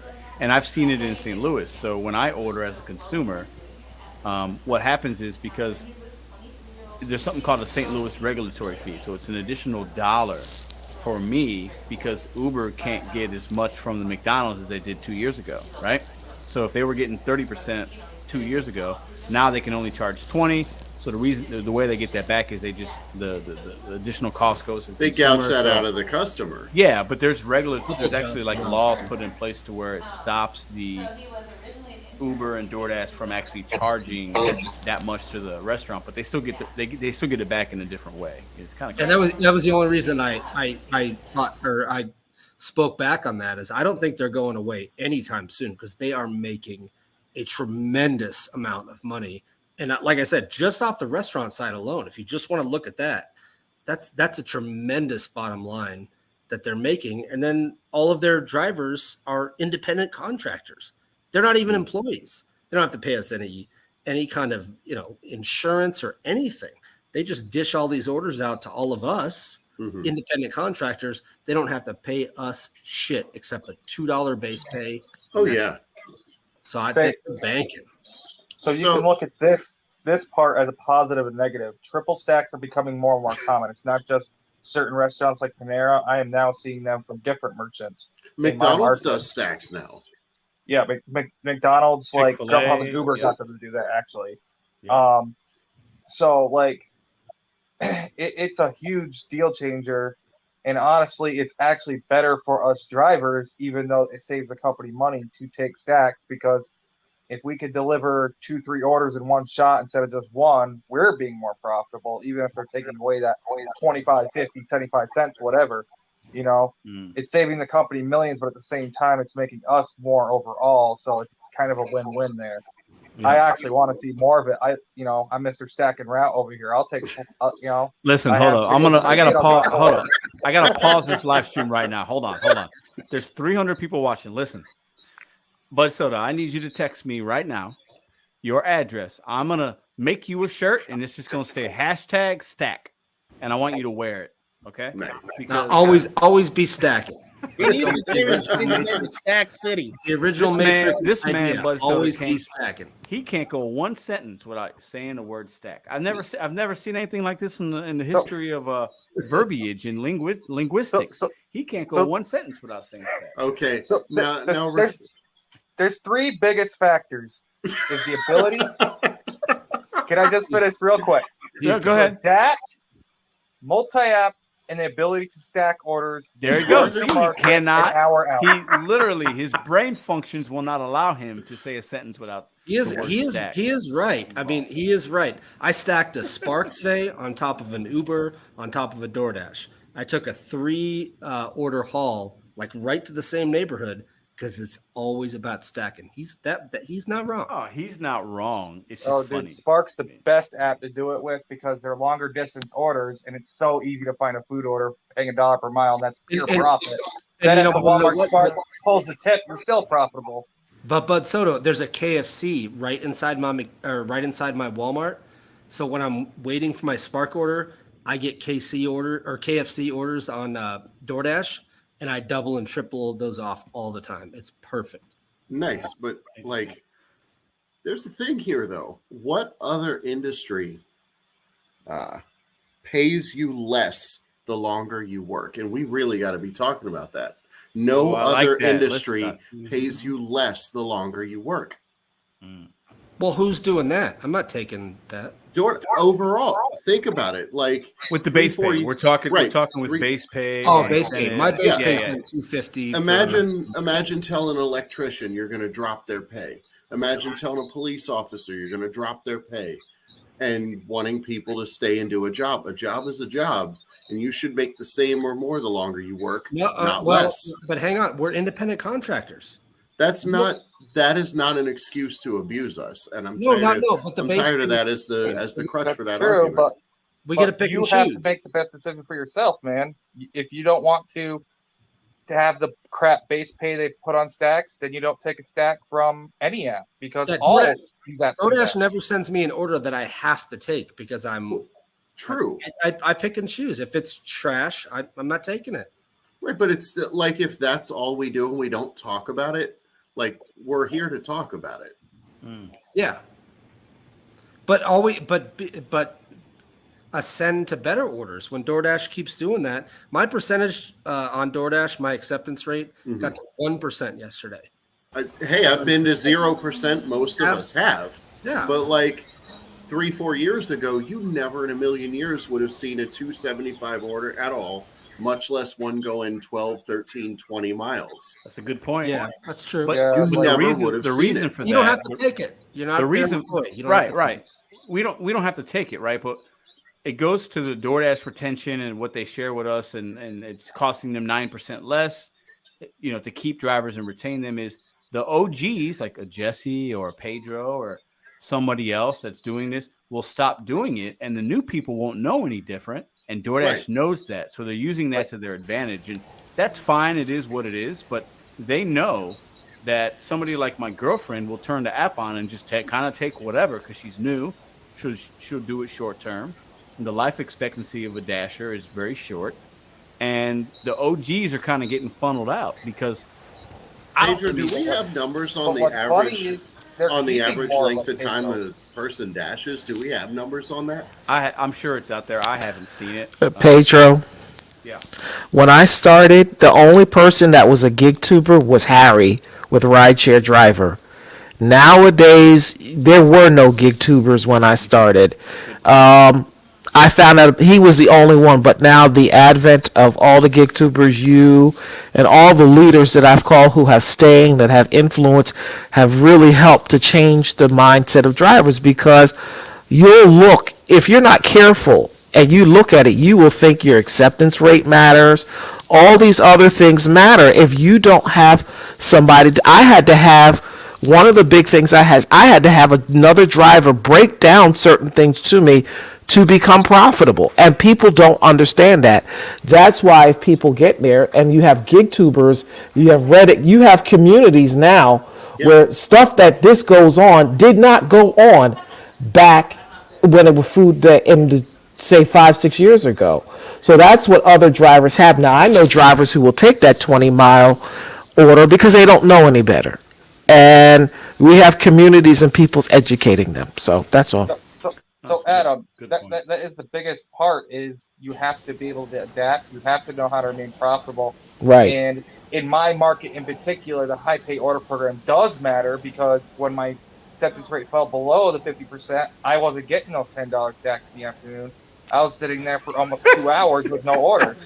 So Yeah, because you know, what the, yeah, yeah, a $10 stack sounds like crap to most of you, but that's how I remain profitable in the afternoon. You know, that's how I keep moving around. When it's slow time, yeah. That means I'm going to be delivering a $3.50 no tip as the stack, but it's Pedro close enough ducked to out of other the drop-offs camera. that He's make it dead. profitable. I'm sorry, Pedro. Listen. Do not apologize for being you, but soda. Don't apologize. I love it. Listen, gentlemen, this has been. We're having a good conversation. I like it. I think that, for me, and I want to go around and get your guys' final comment on this. What I'm going to kind of talk about right now. So, Jesse Snack Ops came in saying, he started doing something else, right? He saw the writing on the wall, I think is what his exact words were, right? And I think a lot of us will have that moment at some point. For some, it might be 5 years from now. For some, it might be 5 months. For some, it might be 5 days. That's a personal decision. There's kind of like a light bulb or aha moment or a life change. And you're like, you know what? This isn't sustainable for me anymore. And that's fine. Well, we're all going to have that. Most of us will have that moment, right?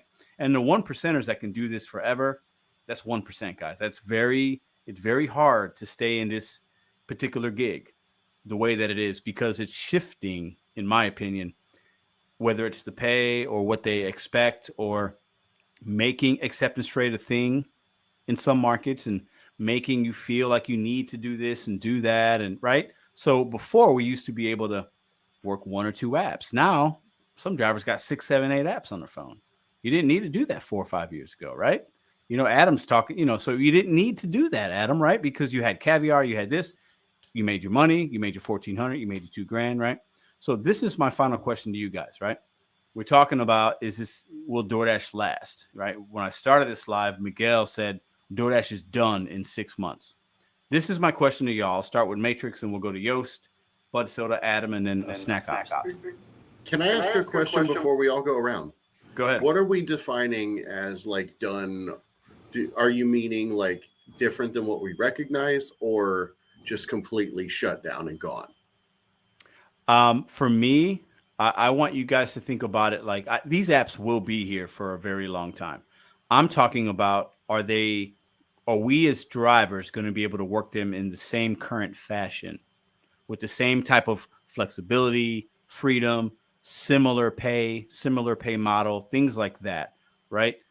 That's what I'm speaking of. So for me, I want to see if when we're having this similar live in 2023, right? December 2023, a year from now, right?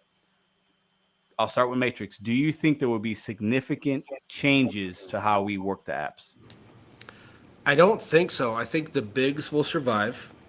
And even if they start to go under a little bit, a DoorDash and an Uber will not go under. They will be purchased by like an Amazon.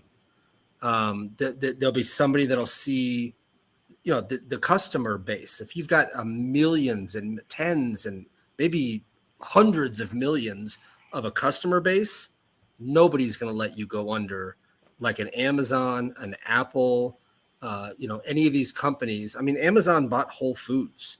What the hell They does bought Amazon know Grubhub, about- didn't they? No, they got a I'm not stake sure in it. yet. I think there was a proposal, but these multi-conglomerate companies will just say no. We can make it work. So DoorDash is not going to go under anytime soon. I don't even think under their own weight they won't go under. They make so much money. They have to alter the base pay or alter peak pay or do whatever they have to do to keep drivers delivering to their customers. They'll do it. When they've got a surplus of drivers, we might notice the pay go down. And when they have, a decrease in drivers, we'll see the pay go up. It'll be in flux. But a DoorDash and Uber, certainly Uber, they won't go under. They'll either be purchased by a larger company that'll make them profitable, or like an Amazon. Imagine if Amazon bought DoorDash. They would pay anything. They'd pay whatever they had to pay to keep their customers flowing, to keep it going. Like they buy the NFL and they buy. Amazon bought the NFL. Amazon bought Thursday Night Football. Could you ever have imagined that in your wildest dreams that an online book company could have bought the NFL for billions of dollars? So they won't slip under. I think there'll always be gigs there, and I think there'll be new ones that'll come out. There'll be certain companies that'll circumvent all the negatives of these apps and come out with their own. Yeah, And they'll get drivers, and I think as far as the gig economy goes, there will always be gig work for those folks that want to do it. I believe that. I think they will adapt. I don't think they're going to go anywhere. They're going to change. I think we've been seeing that shift. And I think that new different types of apps will change as consumers value different things of convenience, right? Because the way people are living is changing, and then what they're willing to spend their money on to save them their time. There'll always be some type of gigs. It might not be always food delivery as prevalent and relevant, but there's going to be a lot of other things coming. There's going to be marijuana delivery, Pedro. I believe there will be marijuana delivery to your porch. Gummies, like we are evolving ever in this, society that we're living in. There will be deliveries that you couldn't have imagined. Could you imagine, 30 years ago that somebody could deliver a case of Bud Light to your door? You're right. It's crazy. You're 100% right. You're 100% right. Hey, So Uber I Eats want to doesn't put think this about question up before we get to Yoast. This is from my man Taquim Hilton. This is for Bud Soda. Are you going to hit your financial goal this year at Bud Soda last month of the year? And so No, Bud I Soda, don't answer that yet. When it comes to your turn, you could talk about that for a little bit and give the people some info. So Yoast Malone, final thoughts on the last question? First of all, the comments. I'm sorry, y'all. I couldn't hold it in. The comments were hilarious. I have to shout out to them because they were on fire tonight. Listen, you know what? Let me give Yoast some love because I can't see in here. I can't see everything, but I will say this. And y'all tell me in the comments, and I'll see what I see. I think a lot of you guys you're not coming to hear me blab. I blab, who cares of what Jesse's got to say to Matrix? This is all background noise. I think a lot of you guys come for the live chat. Am I right or am I right? Yes, Yes, because the live chat is lit every single Sunday night. I lost it. I completely lost it. But it's great. Anyways, I'll keep it short. Yost, you turned your camera off for a minute. You were done. I was done, bro. I was done. I couldn't stop laughing. It's a great community. Shout out to Tom. Crack me up. But anyways, I don't think food delivery is going away. People need to eat. Stuff may change. DoorDash lost Walmart. There's other big retailers out there. You got Costco. I don't know if they'll go to Costco or not, but there's other ways. I never thought you could get your groceries delivered, and DoorDash will do something. Drivers always be more drivers. People are going to always need to make extra money. It's how it's going to happen. It's not going anywhere. I agree with Matrix 100% on a lot of the things, and some of us may not do it in the next year, but there'll be more people that do gig work, and it's not going anywhere anytime soon, unless a major crash happens or something just crazy. But yeah, I gotta give a shout out to the comments, y'all. Thank you so much. Bud Soda. So Bud Soda, real quick. First answer: are you going to hit your financial goal? And then last comment on what you think DoorDash and these gig apps will look like a year from now. Yeah, I'm nowhere near my financial goal. This summer was way too disastrous. I got sick recently, and it really hampered me for a few weeks. So anyways, no, what I was gonna say is DoorDash, they're gonna change their market strategy, and I think we're gonna see a lot more triple stacks. Like there's certain markets where yes, they'll send a 225 for 10 miles out, and like Nugs market, for example, it's a proven fact that people will take whatever over there. But in my market, like it gets declined around, and it's the add-on. So you keep busy in the afternoon. I know. I keep going on about stacks. It falls on deaf ears, but I'm telling you, that's how we remain profitable. And like he said the other day, I did a Spark, a DoorDash, and Uber all at once. I've done that with Grubhub and DoorDash and Spark and Instacart. I've had I think when I was at my peak, I had 8 orders in my cart once. What the hell? But Soda, you're a living legend, okay? Like, and it's I love it, man. I love it because you are who you are, and literally, you can't go one sentence without saying the word stack. And I'm gonna get you a shirt. I'm a man of my word. Anything I've said I was gonna do with this channel, I've done. I'm gonna get you a shirt made. You need to text me as soon as you get off the line. In your lives, I texted your number there, your old chat line. I don't know if that's still your number. I got it. Yep. Okay. But like what I'm saying is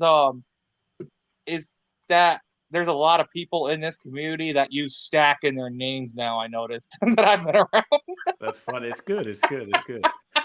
Like someone's named Stack God. Yeah. So before we get to Adam, I'm seeing some comments. I think your mic's really loud. So if you can adjust it before you start, do that, because I think the comments are saying your mic's really loud. So just want to give you that information. I don't know if you see the chat. You don't have to adjust it. Just back off about 3 Yeah, inches.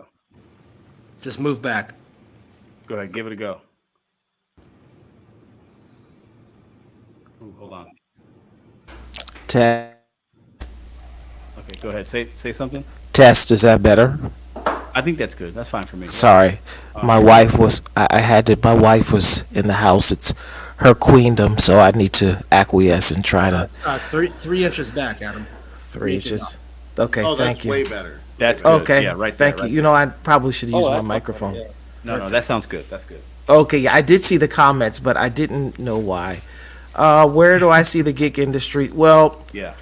DoorDash, I don't see anywhere. I've been following DoorDash not only as a driver, but also as a business, and it has a lot of money, international money that has always backed it for the years. And so I don't see that money going anywhere and being sustainable. I don't know about Uber and Dara, but I believe they will change their model for drivers.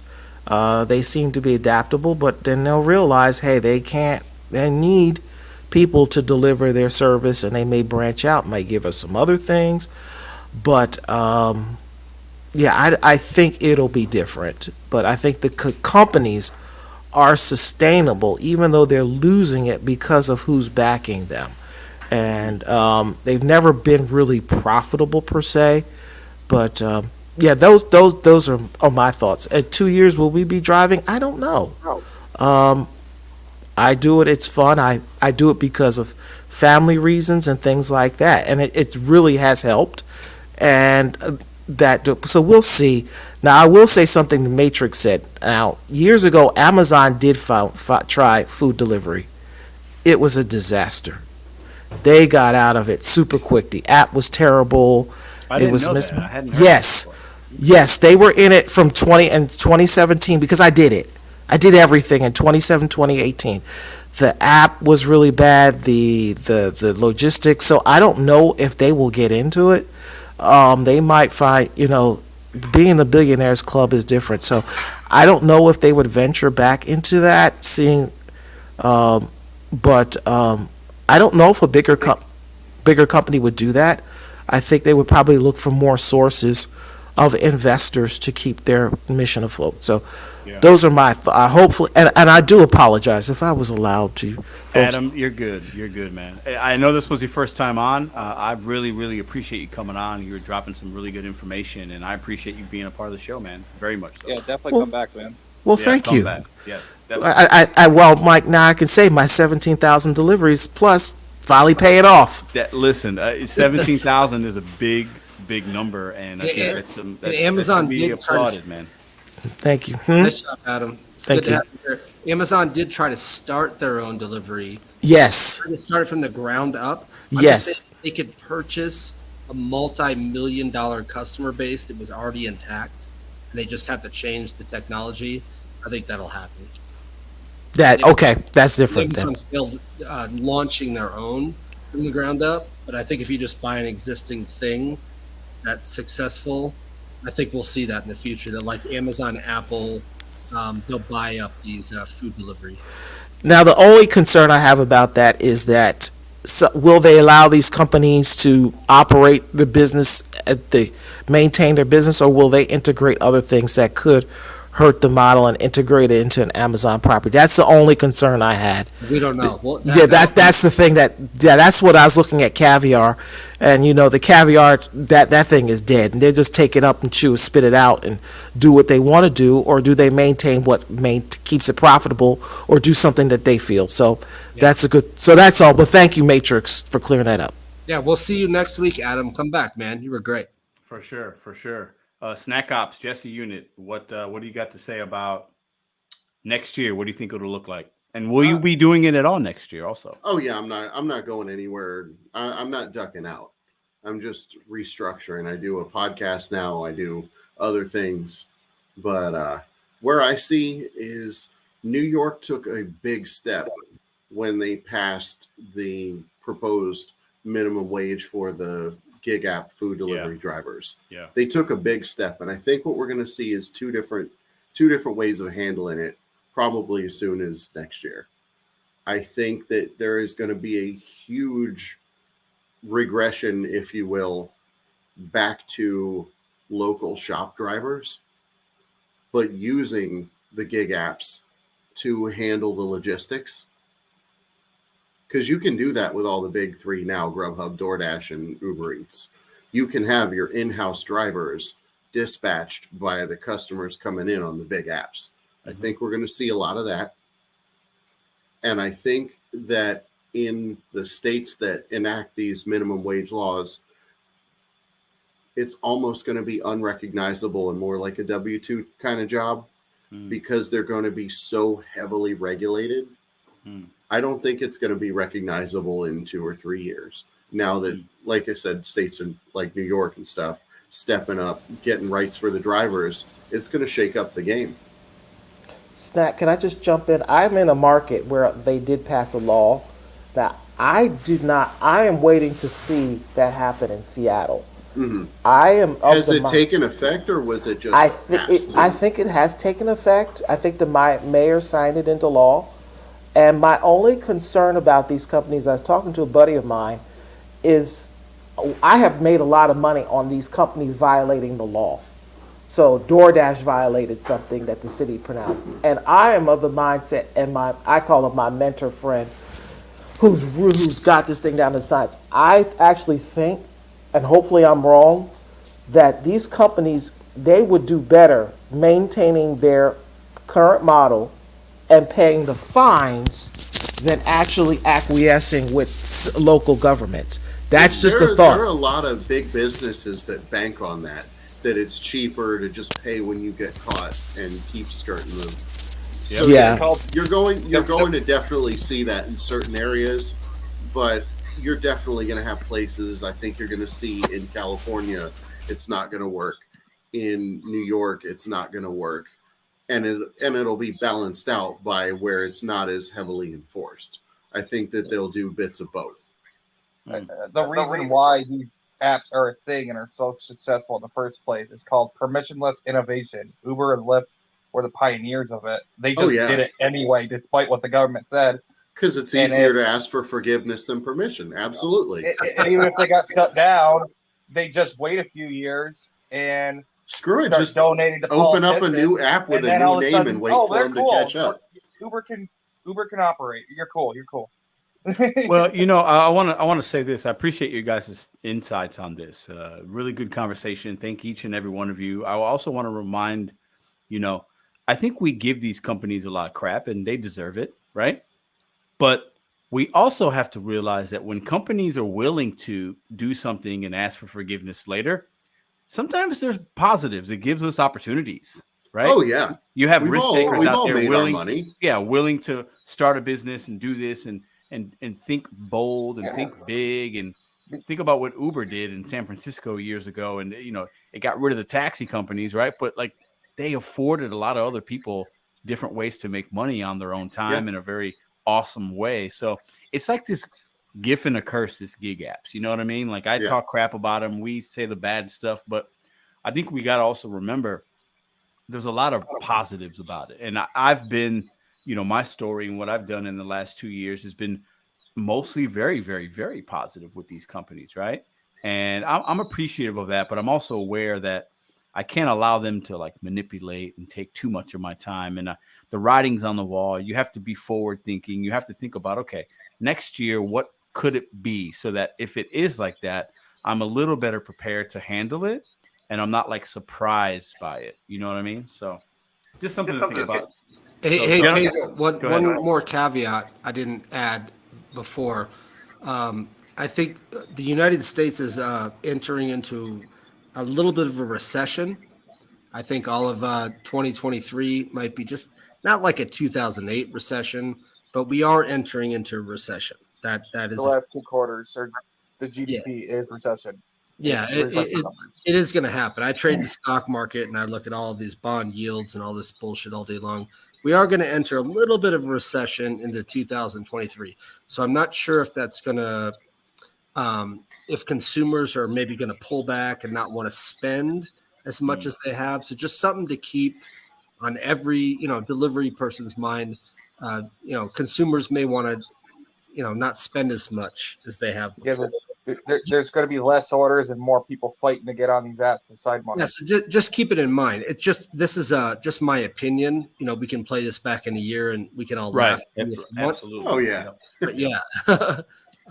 Snack Ops, Adam, Bud Soto, Pedro. Thank you guys for this time. It was awesome. Pedro, always a pleasure. Yep. Always. Jesse, we'll talk soon. Bud Soda, text me. I need to send you that shirt. Text me your size and an address. I'm going to make you a shirt. But good job. The last sentence, you didn't say it. So good job on that. Okay, so you got a vegan and a CrossFitter and Bud Soda talking about stacks. Who says it first? Yeah, I know. Who knows? I don't know. Listen, you guys have a great night. I'm going to keep the show going a little more. But Matrix, Bud Soda, Adam, Jesse, appreciate you guys being a part of the show and helping facilitate the conversation. Thank you very much. Yeah. Tell me any other line of work where you can go out and grind and make your bill money, guys. Take care. See ya. Okay, so what up, Steven? Thanks. Is this the Steven? Hold on, is this the Steven that I know? Hold on 1 second. I appreciate y'all so much. It's a good live show. I think this is, hold on, let me take a look. Steven, is this the Steven that we've been in email correspondence with? I'm really bad with names, but yeah, this is the show, man. Listen, let me say something right quick. Y'all know I don't hold no punches. Like I do not hold punches. I am who I am, and I will always be myself. When I say this is the best live show, it is my opinion, right? But and there's a lot of great live shows. I'm in a lot of them. I'm in Flex's show a lot. It's just different over there, right? You're not going to get a live chat like this anywhere else. Like this is, and the amount of people and the intelligence, the opinions, all that stuff. It's a mixed bag, right? But it's the best live show in the gig economy. I really believe that. So, and that's saying a lot because there's a lot of great ones and I watch a lot of them, right? But this one's unique. And we've been doing this for a long time on Sundays now, right? Consistently. And I have a great time doing these shows. I learn something every week about myself, about the gig economy, about you guys. We have a good time. We share ideas. We hold each other accountable. We don't hold punches. Let me see if Steven answered me. Hold up. Let me see. Awesome. Okay, so Steven, appreciate you. I did read your last email. I'll get back to you. So Steven's, I'll share a little teaser with you guys. Me and Steven are going to be, he's going to be on the show here at some point pretty soon. And I think that will also be a very interesting, unique conversation. I'm always trying to bring you guys people that have a different perspective, that are forward thinking, whether you agree with them or not. We're all adults. We can have conversations. And I always try to bring different people on. So Steven will be on the show at some point in the next few weeks or maybe the early part of January. That's the plans right now. So what up, what up, Sensei? So listen, y'all, I want y'all to give a little round of applause to Sensei. He's going to be coming, maybe driving through my city. And if he does, I'm going to take him out. We're going to have a blast. So just let's hold Express Sensei accountable. He said he might do it. Let's just make sure he does it so I could take him out. So what do y'all think about the show? Different show tonight.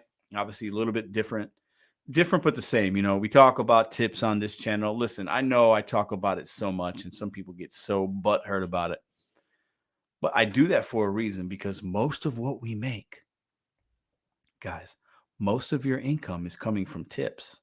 So when consumers don't have tips, and when a company knows that and doesn't pay you accordingly, it's really hard to make money, right? So it is a relevant topic. Unfortunately, whether you agree with the system or not, money is money. The facts are the facts. Okay. If you open your app tomorrow and every customer did not leave a tip for you, that would be a horrible day for you. I want you to think about that. If you work Uber, Instacart, DoorDash, okay, those are the big players. Grubhub, those are the 4 main players. Spark is busy, but I know they throw promotions and maybe you can make good money.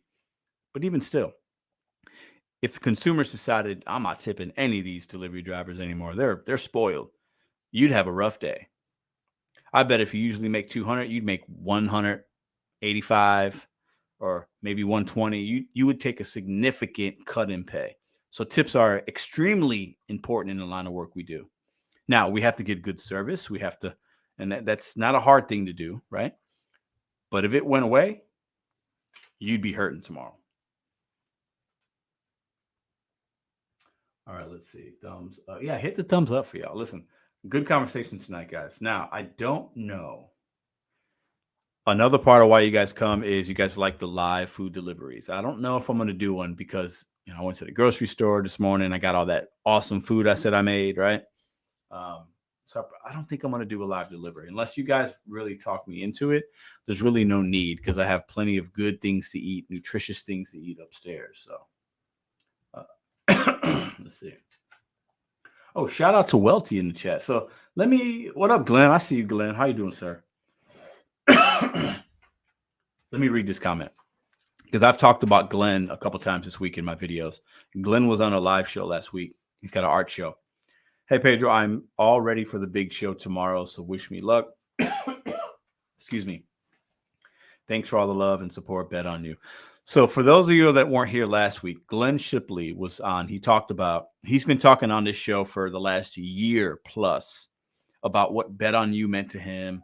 He's an artist. He started doing his own art, started selling it. He shared stories how he's making money on it. He's worked, excuse me. He's working less in the gig economy because he's supplementing his income doing something he loves. He's selling art. He's got an art show. When I hear stories like that, man, it like your boy gets excited. Like it's amazing.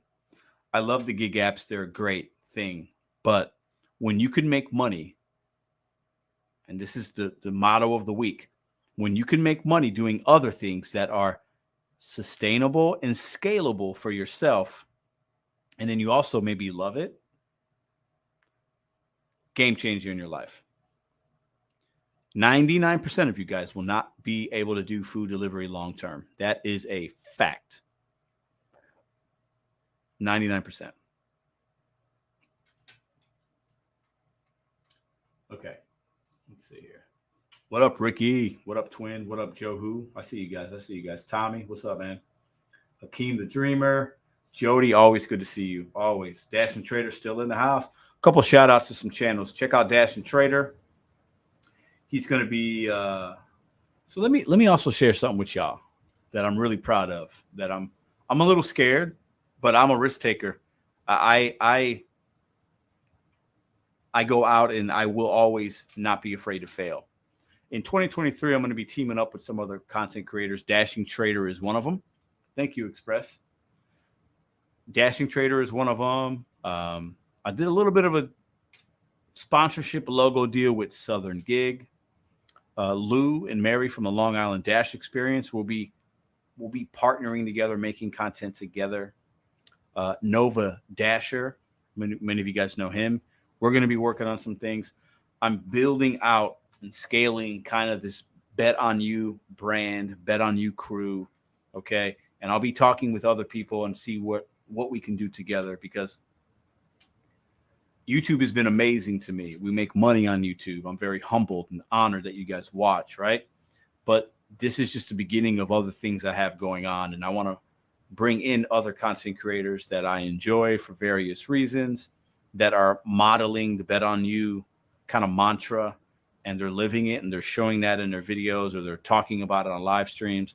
So just know that 2023 is going to be a very big year for me.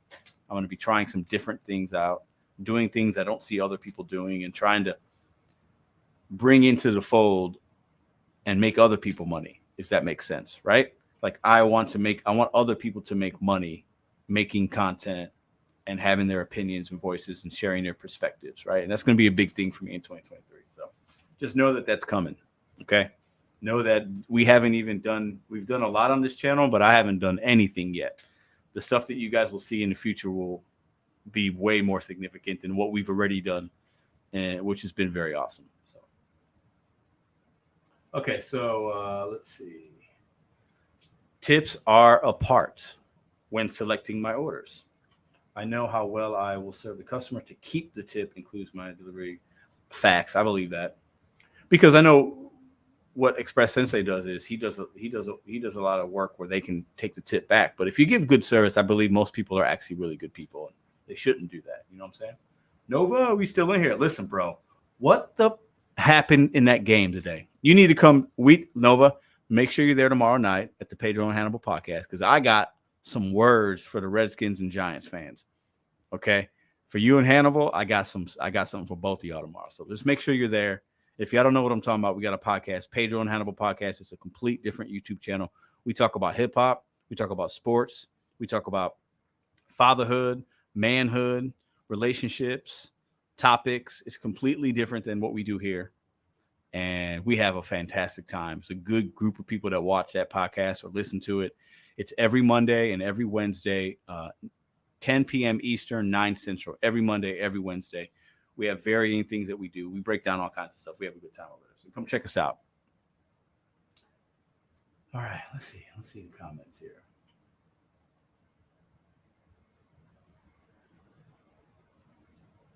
Bro, listen. Gig 2, okay. Leeds, livers. I appreciate y'all. What do y'all think about the show tonight? A little different, but we had a good time. Impossible Burger? No, I'm not going to order Impossible Burger tonight.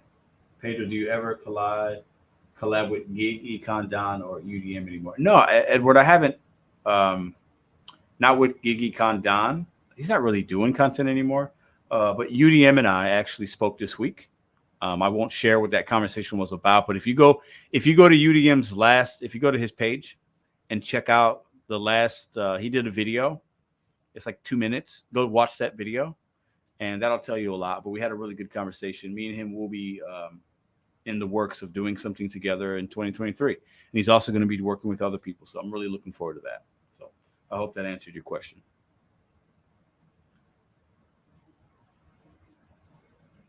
Welty, that's what's up. You should come check it out, man. We have a good time over there. Pedro, when are you going to cut your hair? Look at this. Listen, I've thought about it. Trust me. I haven't had a haircut. I need to get a surface cut. I think that's what they call it. A surface cut or something, or whatever, trim. I haven't had a haircut. I used to keep my hair really low. Appreciate you, Dash and Trader. Not necessary, but thanks, man. We got big things coming for y'all, 2023. Appreciate that. Thank you. St. Louis. Yeah, STL, baby. Appreciate it. Have a good night, man. At 100K subs. Oh, wow. I haven't had a haircut in, let me think for a second. What year is it? 2023? Okay. So, wow. I used to keep my hair really low, had like a fade, and would keep it real nice. This is just a totally different style. I haven't had a haircut in, I don't know, 3 years. It's been a while. Yeah, I know. Some people say I look like a hobo. I look stupid. Listen. I think I look just fine. Hold on, let me see here. What happened to not doing DoorDash until 2023? The gig show. I haven't. So I'm not sure what you're talking about. 100K subscribers. Will we hit 100K on this channel? The answer to that is absolutely yes. I will have that. I'll put that little thing they send you behind me. That'll be a awesome day that I will celebrate with you guys. Who knows when it'll happen? It will happen. But I plan on doing something else better than cutting my hair for that.